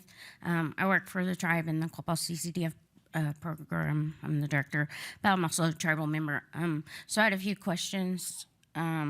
Just hearsay that there's plans in place to either rebuild the rebuild the casino, the Quapaw Casino, or tear it down and start all over, or whatever. I don't really. There's just been rumors I've been hearing. Is any of that true? Yes, we conducted a feasibility study. The Quapaw Casino building is currently not in the greatest shape. Right. There are architects currently working on a plan, and we should have the general manager come present what his ideas are. They are almost to a final product to present. They've been working with their managers to find out what the need is, and we should have something presented to you very soon. So right now, even with the problems and issues, and I know that building is very old because I started working in, well, my mom worked in there, my whole family worked in there when it was bingo, and in 1996 I worked in it when there was a daycare in there. So I know the problems and issues with the expenses of that building. But right now, is that casino bringing in revenue enough to cover the expenses? Yes, they have enough money in their bank account to where we do not have to go and take a loan on it. So, but I was thinking, and this is just me, I'm not a business major or anything like that, but why do we need to do it right now? And why can't we put that revenue towards something like, like Linda's program, the little small houses or tiny houses, sorry for calling it wrong, but why can't we use that revenue to do something right now instead of tearing that down and just doing something now? I mean, you know what I'm saying? This project has been in the works since 2018. Okay. It is a slow-moving project. We want to make sure that it is absolutely feasible and the right choice to make. Mm-hmm. The decision has been made a priority for the safety of our guests Okay. and our employees. Okay. All right. That answers my question. I just wanted to know. And as far as that goes, you know, we found out that there's mold in the building that I'm currently working in. There's a in the trailer across the way. And so what is your, because I haven't really, what are you going to do with us? I mean, and how soon? Because I just wondered with. They just started demolishing the old OLC. Okay. It also had mold problems. Mhm. The plan is to place your office as well as tribal member services in a new building, and they are prioritizing right now and working on it. So Okay. as soon as it's done, it's done. You guys have been moved out of the trailer to our knowledge. That trailer is going to go away. And in the meantime, you guys are being relocated to an office for your health to take care of that issue as an immediate fix. Where is that office? It's going to be over at the QSA building on Main Street. So how soon will that take place? As far as I know, it was supposed to be taking place last week. No. Well, So then I'm consider it still next in week. It's a that priority. building. They're making Okay. room for you, so We just haven't been communicated with, and so. I apologize for that. And with that being said,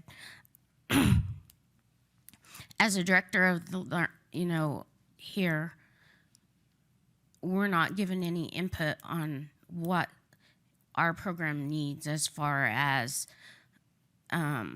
what size of office we need, or what our needs are for our own specific program.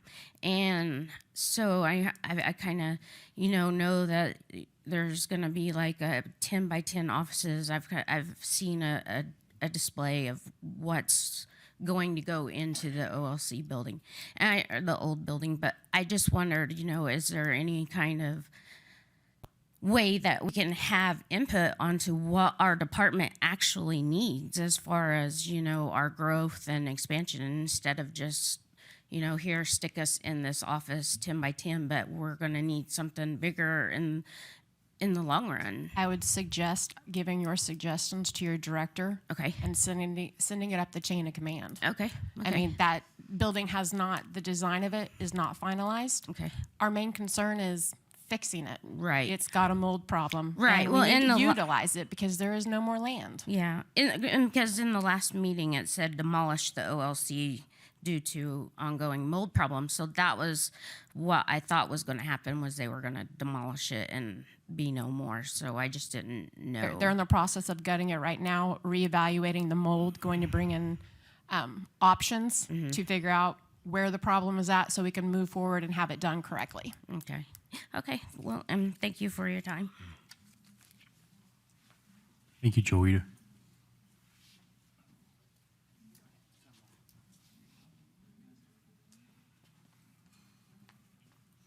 I apologize. I keep having all these great ideas from people's discussions. Seeing how the mold issue has been brought up, one of the things I would like to ask you guys is to look at our OSHA regs, our regulations in general within the tribe, because they are antiquated. If somebody that works for the tribe, if they are exposed to mold, they are not covered. They are pretty much SOL. Pretty much you get sent home and you have to just do whatever you can to get better. But there is nothing that covers our employees that are exposed to mold. And in almost every single one of our buildings, we have mold issues. I mean, Quixota has mold issues. The old OLC has mold issues. It's a perpetual thing. Our HR building has mold issues. I mean, our admin building has mold issues. And none of our employees are covered under our antiquated policies. The only reason I know that is because I looked into it, because my poor husband had to go to Pitcher, and while he was in Pitcher, he got very sick from the mold that's in pitcher because he's having to do, what's it called, where inventory. And while he was there, he was exposed to mold, and then he had an infection, and he was out of work for 3 days. And our policies do not cover him. But that is one of the things I would like to ask you guys to look into. Please. Yeah, we'll look into it. Thank you, Heather. Change of subject, and I lied. I'm back. Welcome back. Thank you. So, Joseph and I talked after the town hall about the education. And we were talking about, and I've talked with other people about how do you change people's mindset? Well, you change their mindset by educating them. In order to educate them, you have to, unfortunately, sometimes provide incentives. There are tribes in Oklahoma, within 100 miles of us right now, who provide 6 hours a week for their employees to go to college. Those are now they have to actually go to class. I mean, it has to be verified that you're in class, but they are provided those 6 hours a week. And Joseph, I was wrong. It's to all employees, not just tribal. We want educated people. We want an educated pool for our business committee. We want an educated pool for our departments, our employees. Well, in order to do that, you have to provide that. And because some people don't have that opportunity. Fortunately for Daryl and I, when our kids were growing up, we had good jobs. But we didn't have the chance. We're educated in the business world, but we don't have degrees per se. And we've worked our way up to where we are in our departments and in our jobs because fortunately we're not entirely stupid. And not that anybody is, but just that when you don't have that, when your mindset is, I have 4 kids that I have to provide for, and they have sports, and they have this, and they have this. Your mindset at that point as a parent is provide for your children. Do what you have to do to make their life better because that's everybody's goal. But once you get there to where I am now, yeah, I'm educated in the business world, but I don't have that lambskin that says that I have that degree. So when you go out into the world that's not a tribal world, that you've not worked your way up to that position and proven yourself in that position, you don't have that piece of paper. So with our employees, if we could provide them with at least that opportunity, one, it'll, I think, push our employees to get that degree because we're offering, if you do this, like Joetta's program, when they go in there, if they don't have the education, they have to go get it, do they not? It's not mandatory, but we offer it to them. Right. So why can't we do that with the rest of our employees, whether they're tribal or not? Is that offered at the casinos? Do they do tuition reimbursement at the casinos? For tribal employees, yes. I'm not talking about tuition reimbursement because we already do that. I'm talking about here's an hour and a half today to go to class. Like a retention incentive. Yes, to go to class. But obviously you have to go. You can't just take the hour and a half and whatever. But it's an incentive to get that education because everybody has children. Everybody has things that they have to do. But if you have that extra time where maybe you can take one class a semester, that just helps with that little bit of, because that's how the mindset will change. That's the only way it's going to change. Try to sit down again. Thank you. Good points. I've got a question pertaining to the general council coming up next month. I think I have some questions that require legal counsel. And if I wait till next month to ask them, I'm afraid it's going to get complicated and it runs into a lot of time, just like the last one. So if I had a question that requires legal advice, have you got a suggestion as to how I could go about getting my answer before the meeting? Because some of the questions I have may not even fit into those amendments. And therefore, I wouldn't even have to bring it up. And just maybe it'd be the wrong place to do it. So how can I get access to legal counsel to save you all a lot of time? Everybody. I think just off the cuff with your question, it would be most appropriate to have some type of communication between you and the Constitution Committee, because they have a committed legal counsel to answer and to address not just the questions that are up for discussion, but any and all things related to our governmental reform. So I should direct those questions to. I think that's appropriate. What do you think? Or any of BC? I would share that with the BC, but I do believe that sharing it with the Constitution Committee would be the appropriate step.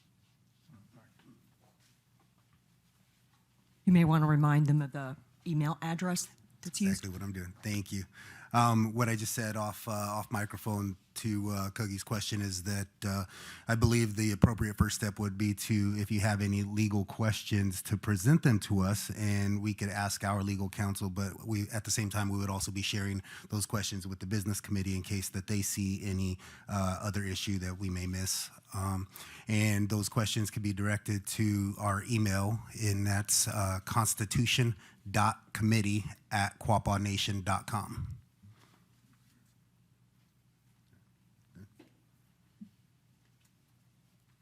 Thank you.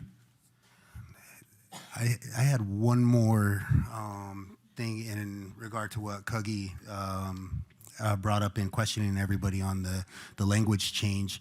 And I would be interested to know in that language change, because since 2019, we have had a lot of tribal members and our elders move on, right? And I would like it to be clarified on does their spirit exist in an estate as of that date?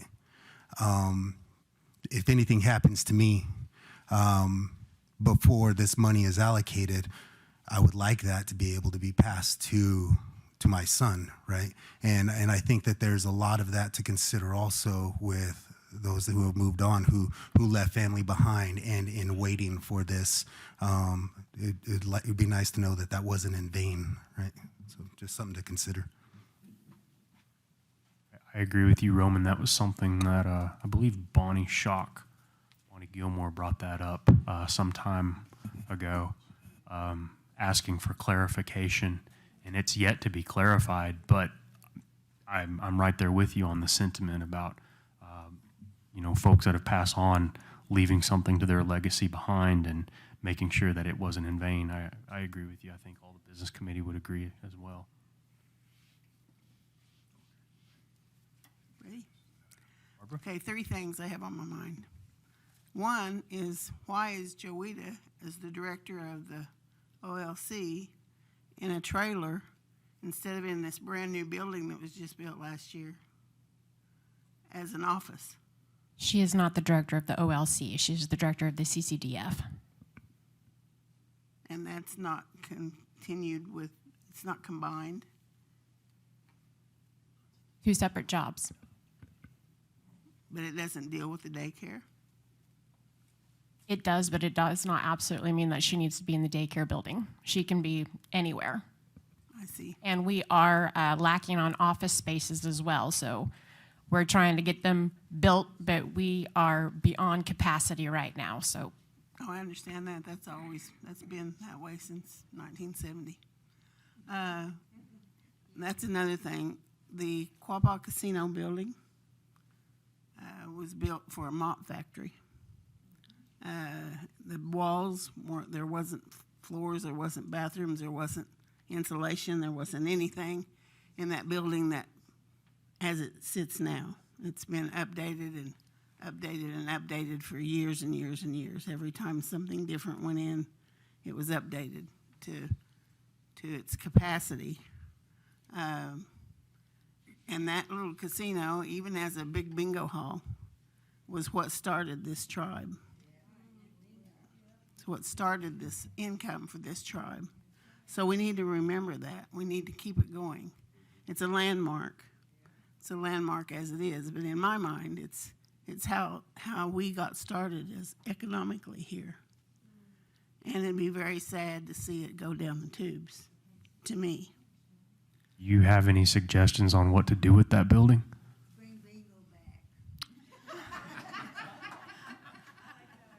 Probably not bingo. No, it could be, I feel like it could probably be gutted for some kind of a warehouse. But I don't know, I'm not a building person. I don't know what you'd have to get someone to come in there and see. It is dangerous. It is dangerous to be in there. We'll take a look at it. We just don't want to make a rash decision. Certainly. Yeah, and I wasn't speaking that. I just mean that a new building, I think, should be built and should be made available to continue Quapaw Casino. And whether the old building stays or goes is probably more of a OSHA issue or something, someone that knows about buildings and the safety of it. And the structure of it is good, but I don't know about any of the rest. I know at one point in time there was so many cables up in the ceiling. I don't know what kept the ceiling up, but they have removed some of that. So over the last few years. And then my third thing is Downstream Casino Resort and the operations and the individuals that are running it. And I know that saying all this probably won't change a thing because I know the business committee's hands off on directing them to do things. But I think that the general counsel should know what's going on. I have gone to New Year's Eve dinner there for the last, I don't know how many years. I called in November to get a reservation. I talked with the operator. She said she would take down the information and someone would get back to me. I waited for a week or two. No one got back to me. I called. No one answered. I called the restaurant. No one answered. Finally, someone did answer, and they said that they couldn't get into the computer because they weren't the manager or director, so they couldn't see if I had a reservation or not, and to call back at a certain time. So I called back again several times at a certain time. No one answered. So I called one evening, and a little girl answered. Same thing. She couldn't get into the computer, but she did offer to take down my name and my number and say that I was looking for verification as to whether I had a reservation or not, and that she would leave it there for him. Didn't get an answer. Still haven't gotten an answer. So last week, I tried to call the general manager. You can't get through to the general manager. You have to go through his assistant. That's what I was told. So I went through his assistant, Lana, and he was in a meeting, and he was going to be in another meeting, which is verifiable, I guess. And so I told her what I wanted. I said, I tried to get a reservation in November at the hotel for some of my family to stay. And I was told that the hosts had all of the rooms. Now, there's over 300 rooms in that hotel. The hosts, are we that greedy that we have to have the host cater to the high rollers? And Quapaw tribal members or others can't call and get a reservation? That's very sad to me, very sad to me. Also, I just need clarification. Were you getting a reservation for food and a Both. hotel? Yes.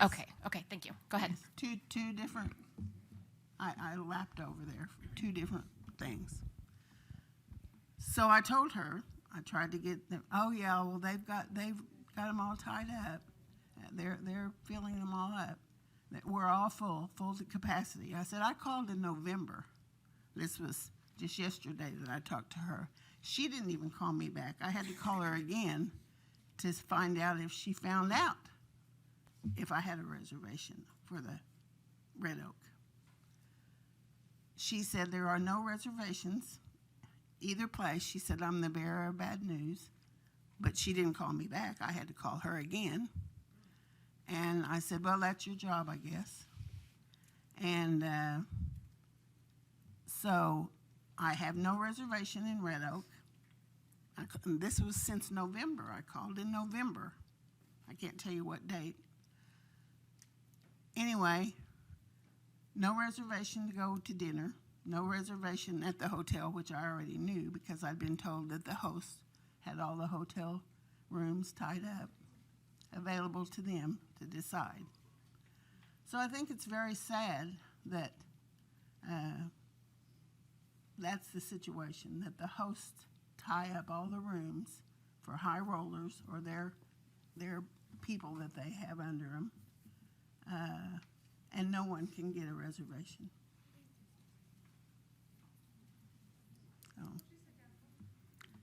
And I just think that you all should know that that kind of thing is going on. And it doesn't seem real to me that they have to be so greedy that they tie up all of the rooms and reservations at the restaurants for high rollers. Hi, my name is Julia Peebushi. I work right now currently at the Downstream Casino front desk. And it's true, but just as a reminder that these individuals come for an experience that pays millions of dollars, sometimes more than $1 million in a month. So these are experiences that they come to us for. So yes, we do use all 374 rooms for our high rollers, platinum players that I see and deal with on a daily basis. And I'm sure that we can get you some rooms. I know some individuals that would be able to help you with that. So just to clarify why we do what we do. Thank you. Thank you for those comments.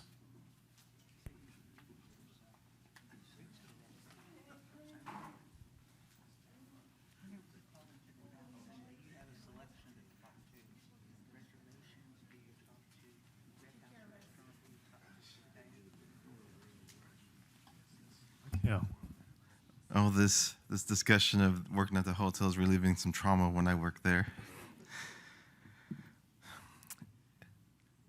This is just an idea. Having been a GSA there when I was in college, I love my tribal members, but some of us can be less than pleasant to deal with sometimes. And my main concern here too is because we do have a duty to our patrons to keep supporting them. So, as someone who had to deal with angry Quapaw members, since I was obviously the Quapaw member on the staff at the time, I got put on the firing line a lot. Maybe we can consider getting one or two hosts that were designated to work with the host staff who are designated to work with tribal members and organizing all the access to our facilities for tribal members. Good idea. Thank you, Michael. This is Tyler over here in IT as well. I would just like to echo the going back to the education thing. I've been very fortunate in terms of having access to the education program over the course of my college years and certifications, but it definitely bothers me that employees that are non-tribal don't have access to the same things. Some of the certifications that I've done require usually up to $300 to even try it one time. And I think even just lowering any barriers to that is a great decision. I've got, people in our department that would really benefit from things like that, but either can't afford it, et cetera, et cetera. And I think you said, Joseph, at the education banquet that I liked is that education is the great equalizer, and nobody can take that away from you. So I would just like to echo that maybe that's something we can look into. Thank you. But I do have somebody on Zoom if we want to start doing that now as well. Oh, okay. Sorry, Linda. That's okay, Tyler.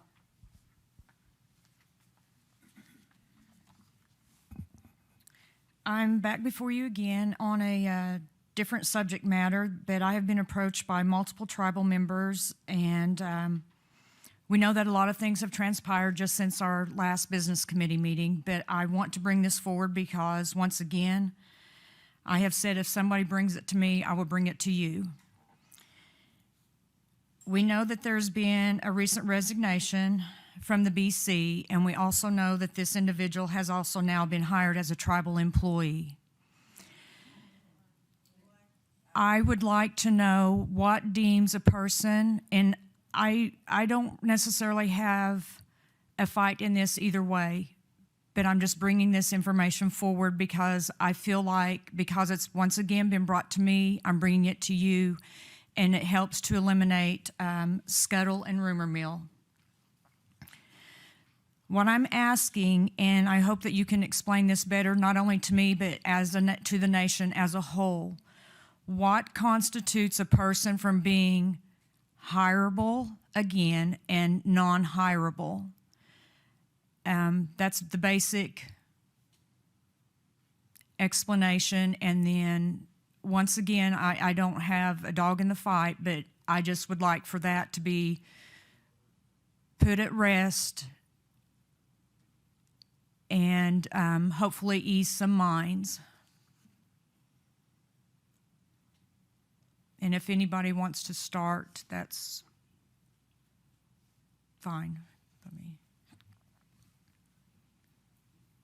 I'll go ahead and say that the business committee only hires directors and above. The BC was not a participant in that hiring process. And within each department, those decisions are left to the hiring manager and directors directly responsible for those. Okay. And okay, so I appreciate that answer that you've just given.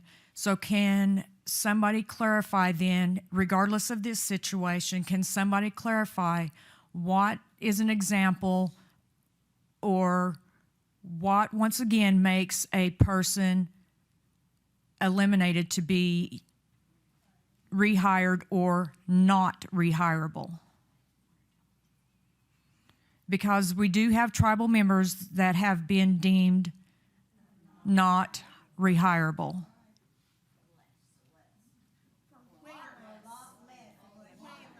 And again, I am truly not trying to stir anything at all.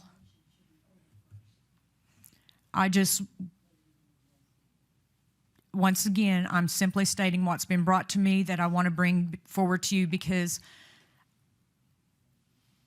individuals fear a retaliation if they get up and speak.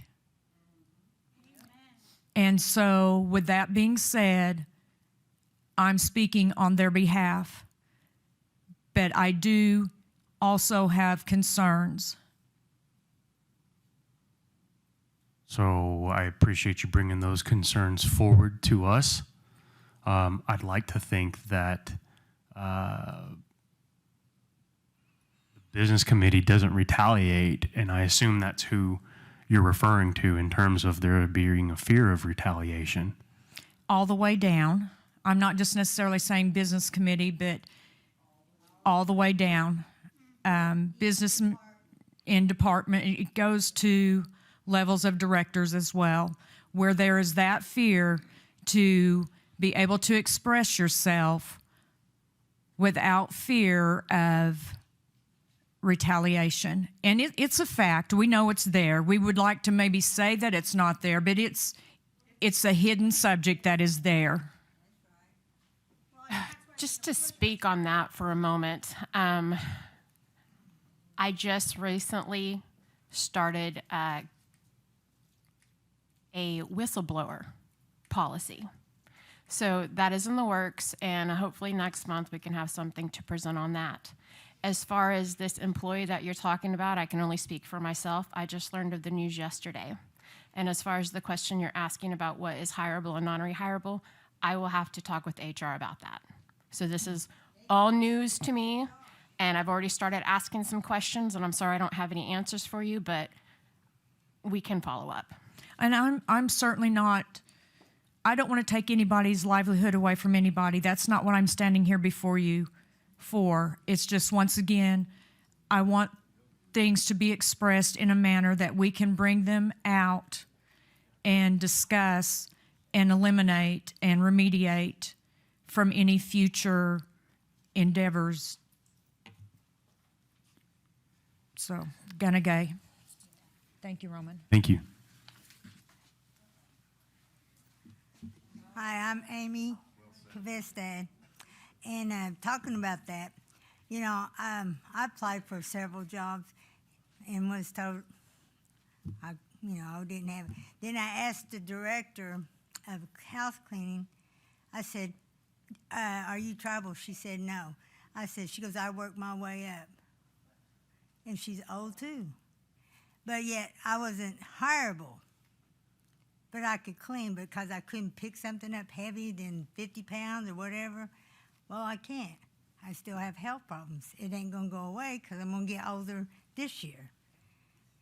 And then I go to work to downstream. I'm in a suit. I can't do nothing in a suit. The tie literally baffles me. I mean, the whole getting up. I'm not a man that I have to put my shirt in and put a belt on. I'm not a man. And a lot of them disagree with the suits, but they're afraid to go to their supervisor. They're afraid to go up the chain of command. I'm not afraid, but I need a job. And I work as security. And I like that job. I like the excitement, especially when they got drug dealers in there and they got pills all over and people picking them up. And it's exciting because I'm way over there watching. Yeah, they do cater to people, but they cater to the big leagues. These other little hoodlums that come in after when I work at midnight, it's dangerous too. And we don't have heat at the front door, or number one, post one. And it's cold. I stand there. I know. But I like my job. But something got to change. If the DDA's paying you, then maybe y'all need to go in and see what's really going on. And I prefer 5'11" pants and a polo shirt. Because if... That ain't funny. It's serious. Them suits is making everybody, because men know how to dress as a suit. Us women, we don't.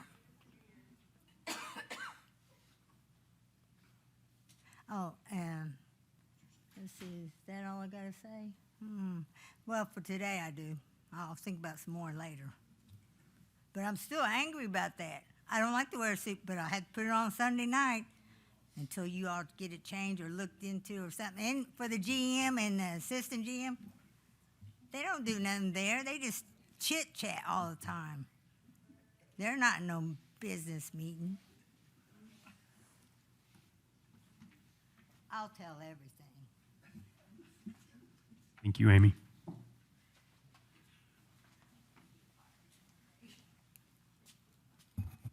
I'm gonna talk about what Linda talked about a little bit, and just say, just like I said, like she said, I'm not looking to take away anybody's welfare, and it's Christmas time and whatever, but at the same time, a business committee member takes an oath.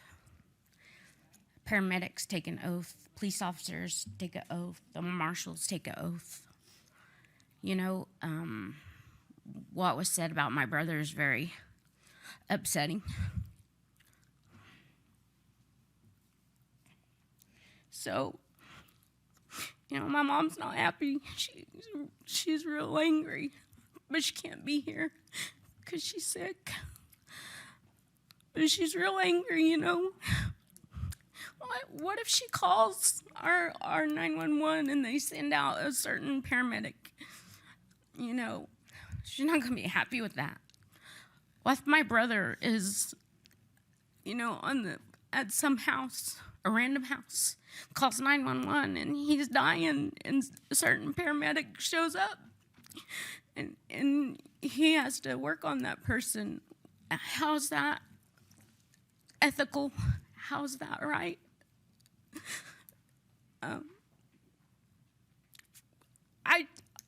I do my job, and I go by ethics, and I do the best job I can, and I feel like I'm a very ethical person. We're not all perfect, I understand that. But showing up at my family's house, if you're called by 911, I don't feel like it's very ethical. Thank you. Joe.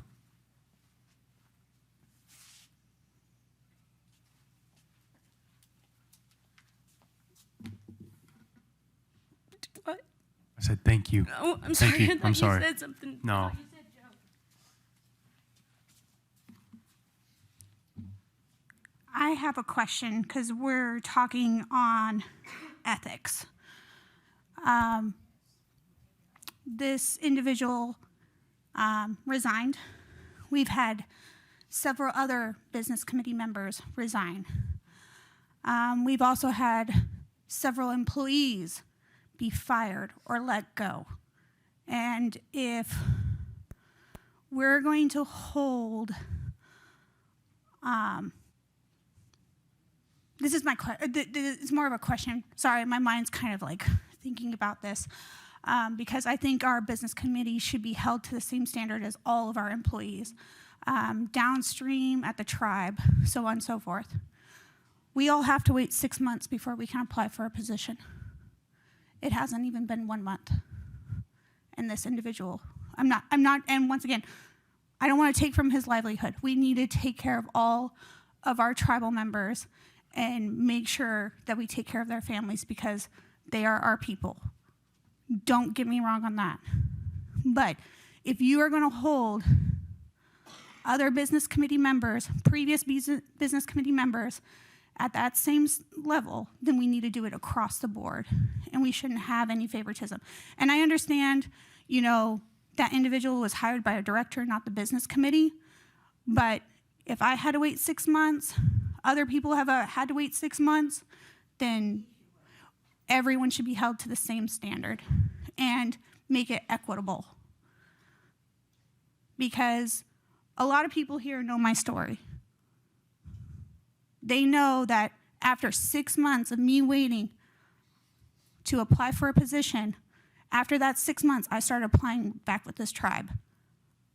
30 jobs, 30 job applications and interviews, 1 year before I finally got a job back with this tribe, back with my people. If you're gonna hold me to that standard, then you need to hold it across the board. And I'm looking at every single one of you, besides the new ones. Y'all know. And every single one of these people know my story. So if we're gonna hold one person at 6 months, we need to hold everyone at 6 months. That's all I have to say. Thank you, Heather.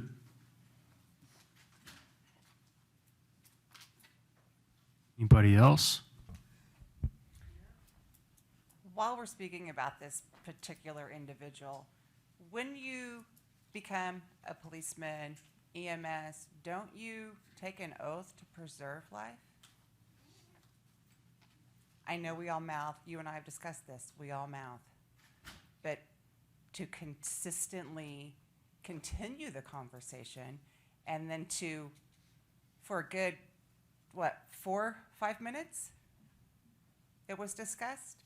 And then to say, well, you know how Ottawa County is. There's unresolved murders all the time. Is that really the caliber of person that we want working for us? So there's that statement. My second statement is a question. He resigned. Did we give him a severance package? No. Good.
Hi, this is Roman. To kind of speak to that also, while there was no severance package and the contents of that recording that made such light of manipulating this business committee, manipulating you guys and your vote, right, to equal it to 3-3, you know, and joking about something so heinous, whether it was locker room talk or not, I don't care. I respect this body a hell of a lot more than that, than to joke about killing somebody to manipulate a vote, which brings me to the next point. That vote that was being joked about was a $5 million pension fund that EMS, if I'm not mistaken, gets to take a part of. So while he may not have gotten a severance from the DDA or the business committee, he's walking into a wonderful pension that he joked about knocking off a business committee member to get it passed, right? Now, there's no way to color that in any kind of color to make it, you know, palatable, right?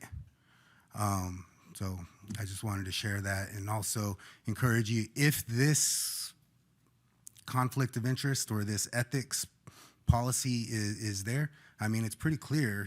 Everybody has a copy of it now.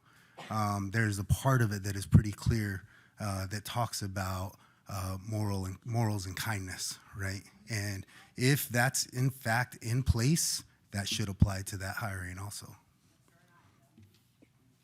Thank you, Roman.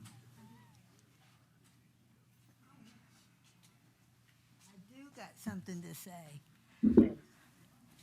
Hi, I'm Amy again. Another thing I'm learning is that they say confidentiality. There's none at downstream, and there's none here amongst us. Everybody knows what's going on because people like to talk. Now, those other rumors that was told earlier, I didn't hear that. So sometimes I get left out. I didn't mean to say it like that, but anyway.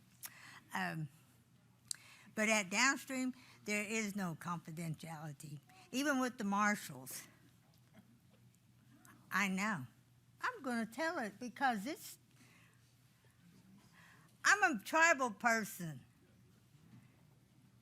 But I don't like wearing those ties and a belt. And if I have to go through the chain of command and then I get fired, I'm going to come back here and I'm going to really be mad.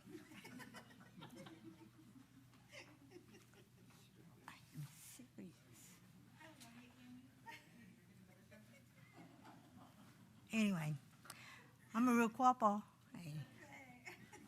Thank you, Amy.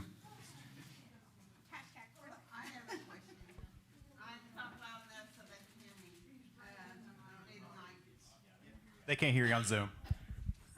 Zoom ought to be here if they want to know what's So going on. part of the other importance too is that so the people in the future can have this record, and it would be super nice for anybody 20, 30, 50 years from now to be able to come back and view this again. I think that would be great. Well, you're very young, but they may not want to hear this. You made a comment a month or so ago that you were restructuring the business committee. There's no administrator, business committee manager, or whatever the title was. So how did you reconstruct? We've never been told how the employees might know here, but general counsel does not know how you've reconstructed and what departments you have and how many directors or whatever you're calling them, how many of them are there and how many different sections or departments have you divided it into and what's under who and who those people are. Like if we need to go to a director, like we know at Downstream there's a Stewart guy and at Quapaw there's Kenny and different ones, but who are these people now that are over these departments and what are they and who are they?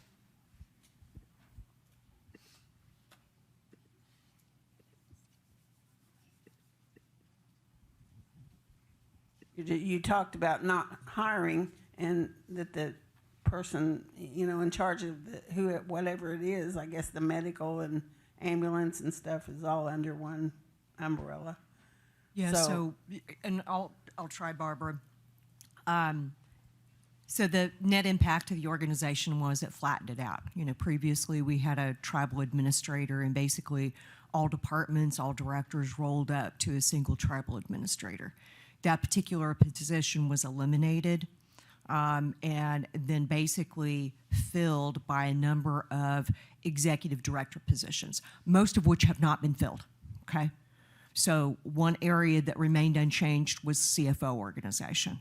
Okay, so that was previously under Eric, and that will continue to be the case. There was another position created, executive director over culture and events. That position is still open. We have not started interviewing for it. Really good applicants have been received, but I don't expect those interviews to start until after the first of the year, okay? Another area is resource management. So what's under that person? Like so CFO? No, I understand what's under CFO, but like the people that you're getting ready to name, what departments are under those individuals? Culture and events would include the language department, the new event coordinator, the TIPO office, the NAGPRA program, library, museum, and I think that's all of them. I'm going off of memory. Sorry about that. That's okay. Okay.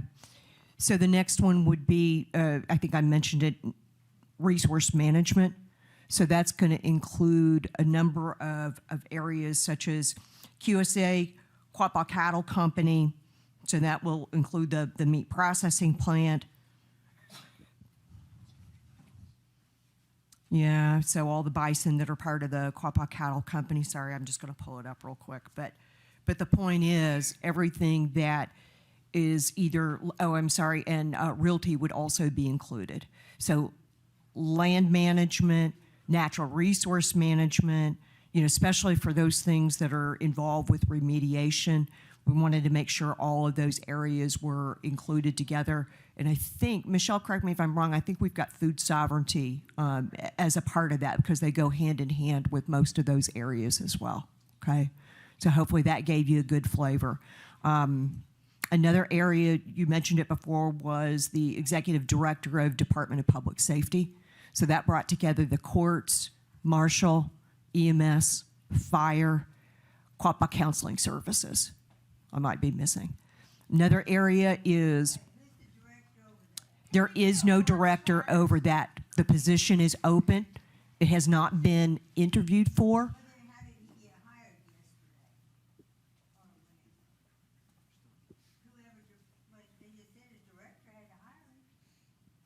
Yeah, presumably by the existing director, but the new executive director has not been hired. The position is posted, but no interviews have been conducted thus far. Can we get an org chart that tells us how this all flows? The plan is to put the work chart out in this first year and then also revamp our resource handbook that everybody received for general counsel last summer. And just a snarky question because I'm kind of feeling snarky. How many people are related to Susie Jackson that are employed? I don't have that answer. I actually literally was just asked to ask that question, so there it is. We want to know, apparently. When does hiring start for all of these positions? Y'all should have gave me a list before I came up here. So we just conducted interviews this week for the executive director over tribal member services. That offer was extended yesterday and accepted. Now, those positions were listed on the website for a short amount of time, and then they were pulled down and not put back up. So was your day only like 4 or 5 days that you were accepting applications? Because I saw it on there, because I go back and I look every so often. Every so often I get a hair of, maybe I want to work for the tribe again, but you guys don't feel that I'm even qualified to be the receptionist, so I'll stick to my compliance and aerospace. But it was only there for 3 or 4 days, and then it was gone. And the last time I looked, probably a week ago, it was not there. So what was your opening date and closing date? It seems to that it was a very small period. Yeah, it was open for a while. Basically, what they did was followed standard policy between, making it available to internal employees initially. Then I think the second step is it goes to, for tribal employees, then it goes to all employees, then it went external as well. Let me ask you, when it's open for internal employees, so there was a position that opened recently that interviewed some employees, but then a non-employee tribal member was interviewed and got that position.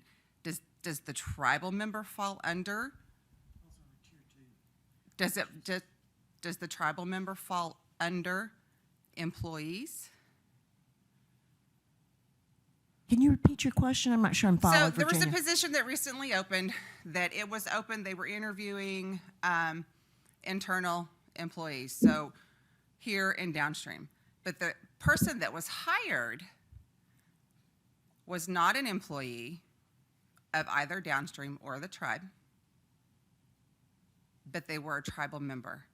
So that person was hired, it is my understanding, without it being open to all tribal members. So my question there is was that tribal member, or is in that situation, were they considered part of the internal?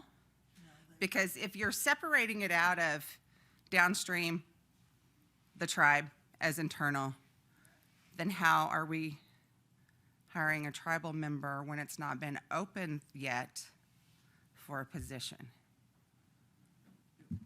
It was open to, that's tier 2, which is all casinos, the Quapaw Nation, and all tribal members. And there was multiple tribal members, that was interviewed. I mean, outside. Just saying, people are starting to watch what y'all are doing. And it was tier 2. I mean, it was Good. by the policy. And, well, Okay, watching and talking over here ain't doing a dadgum thing. Walking and talking here, maybe at least they're gonna start listening. Eventually, they start listening to the greasy wheel, do they not? When your car starts, I mean, at some point, they've got to be accountable. And at some point, we have to stand up here and say, dadgummit, you're accountable. We're watching. That's all I'm saying. No, I'm glad you brought it up because and I don't know what those circumstances were at all, Virginia, but if it even lends the appearance that, it wasn't really being made available to all external. And that's exactly how it appeared. Yeah. Yeah. From what, I don't have a dog in that fight. Not one of my relatives applied for that job. But it was brought to my attention. So I'm going to ask. I'm tired. Like I told Joseph the other day, the days of, my mom would say, sit down, sis. It's okay. They've all done it. Sit down, sis. Well, my mom's not here to tell me to sit down anymore. And I'm tired of watching.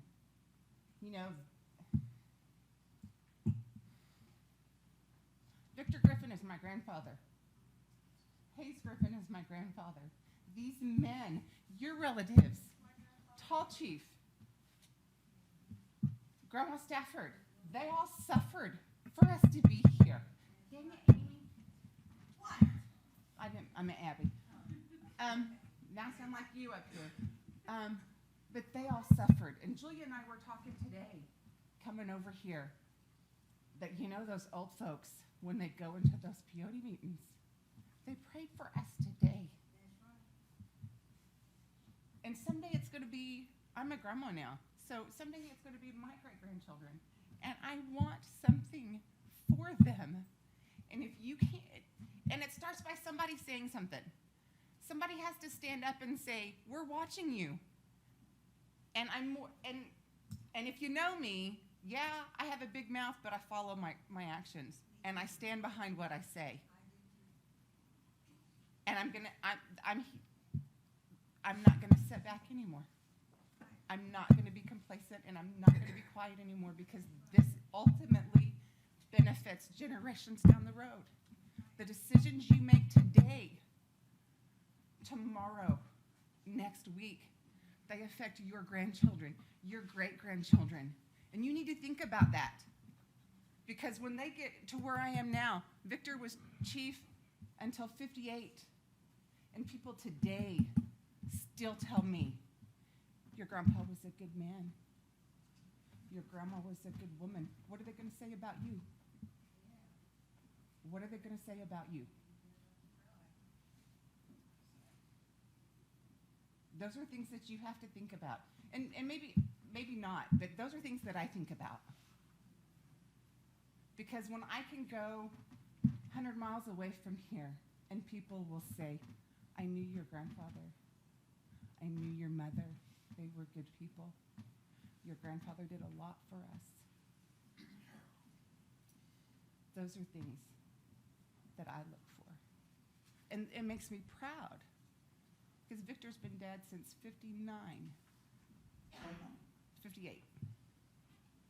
And it makes me proud that people, and my grandpa's been dead since 82, and it makes me proud. So what are they going to say about you? What are your folks going to say about you?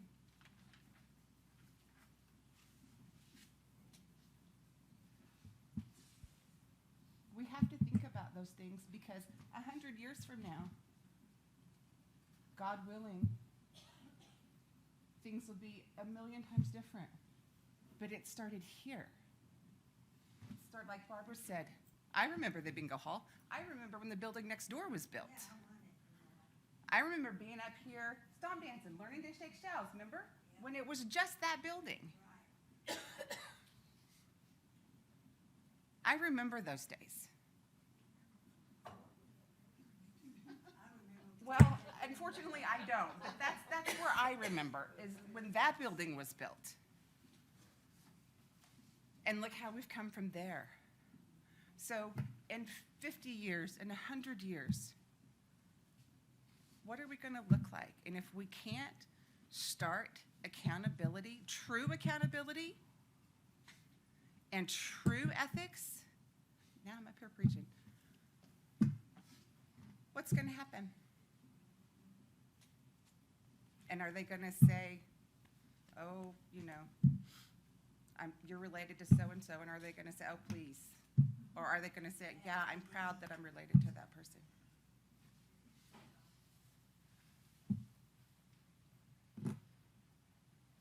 But we want you to be accountable, but at the same time, you have to make those directors accountable.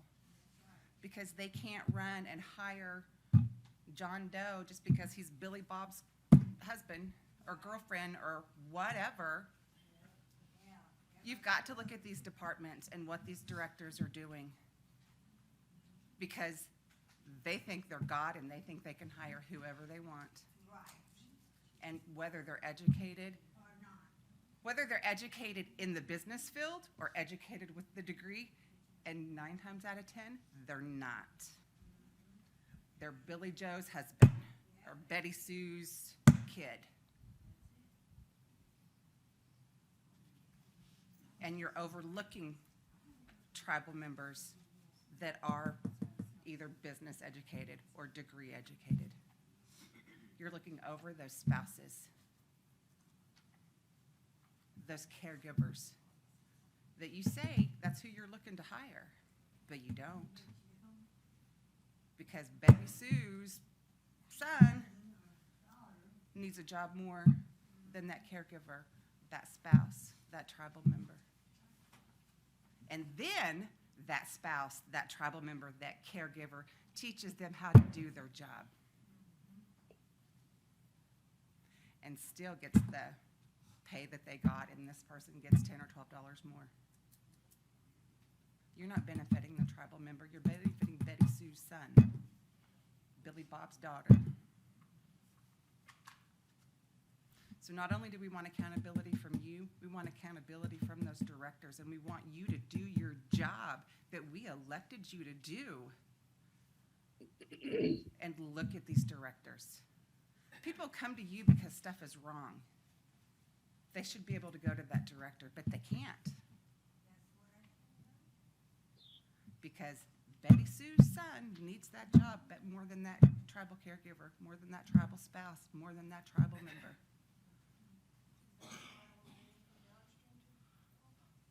That's the reality. That's the reality.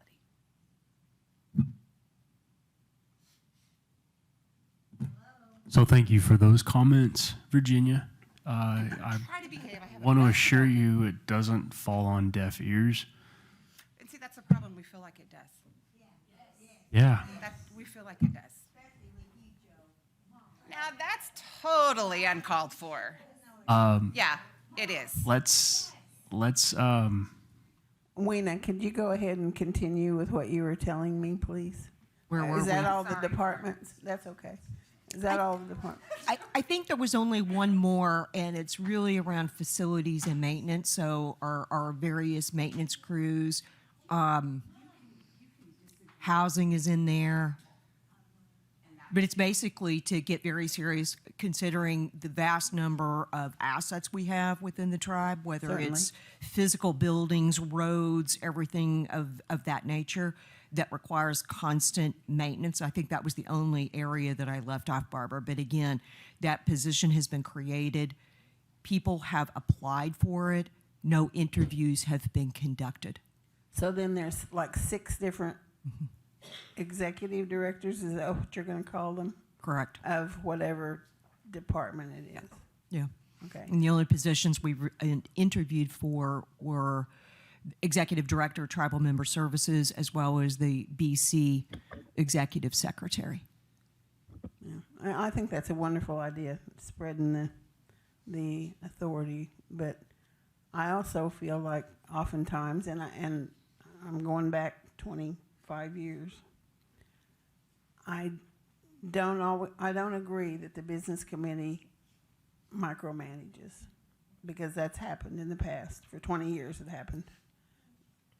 But I do think that somehow you need to meet a happy medium. you need to know, you need to have some control over, or at least communication with the individuals, with the executive directors, because you're the ones that are going to get the heat, just like she says. So Callie made mention that she didn't even know about it till yesterday. Well, how right is that the business committee is not aware of what's going on? Somehow, did you all know what was going on? Some of them did. So, well, that's neither here nor there with me. I just feel like that there needs to be a fix somehow. And you all know you're going to have to answer to the people. And so they're going to have to answer to you somehow. You're going to have to bridge that gap somehow to have some input, maybe that's a good word, over what goes on, whether you micromanage or not. Thank you. Thank you, Barbara.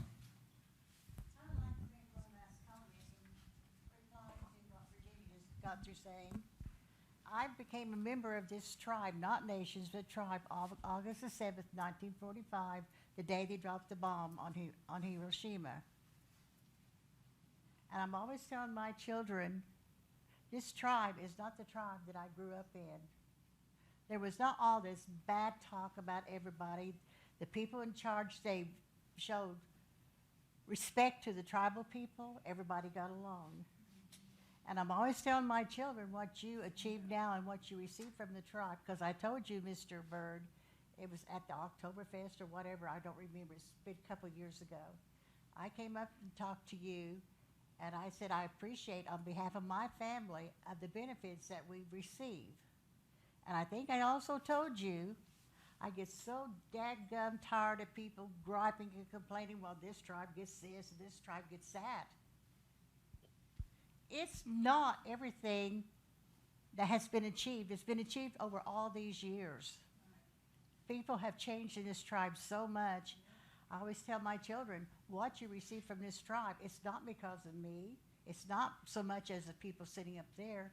It's the ones who came and gone before us. Absolutely. What my children receive now is through my father. Because my father was the last hereditary chief. We have the news clipping out of New York Times. It was dated May the 28th, 1897. My father was 7 years old at that time. And it said the last hereditary chief of the Quapaw tribe that passed away in Oklahoma Territory at the tribal office of pneumonia, and that was Buffalo Calf. Thank you to the Buffalo family. And I tried to instill this in my children to appreciate what they receive, because I didn't even want to go to the clinic because Jerry had a good job. And my mother said, Beverly, take advantage of it, because one of these days it would be no more. Because, everything I have noticed in the past, when we were growing up, my father didn't ask the tribe for anything. We lived on his mine royalties and his land grazing fees. People back then, they didn't want money every time you turned around. They worked. I remember going from camp to camp visiting, and the biggest thing I remember was I graduated in May of 1963 from high school, and my father received a letter from the BIA in Muskogee. And it says, Mr. Buffalo, will you please come down on such and such a date? We have somebody we want you to meet. Well, my daddy, instead of asking Lloyd or my sister Dorothy, I got to go. Well, we walk into the office, and the receptionist showed us into the room, and there was this tall, well-dressed gentleman stand up, and the director came over and said, Mr. Buffalo, I have someone from Washington who would like to meet you. And do you know who that was?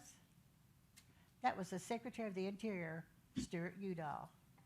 And he said, Mr. Buffalo, I've wanted to meet you so much because I've heard so much about you, and I'll never forget that. But Dad would tell stories like that, like eating at the White House, and how, the butlers would come with their tails and the towel on their arm and the little silver tray and the finger bowls. And he said, we did not sit down at the table until the head of the table came in, and then we all sat down. We were not served until you was properly served from the left to the right. And that's the way we were raised as children. But I have never seen so much bickering and greed in this tribe before. And I will tell you one thing, and I think I've told Larry this, I've told my cousin here this, and I've told my children. This is not the same tribe that I grew up in.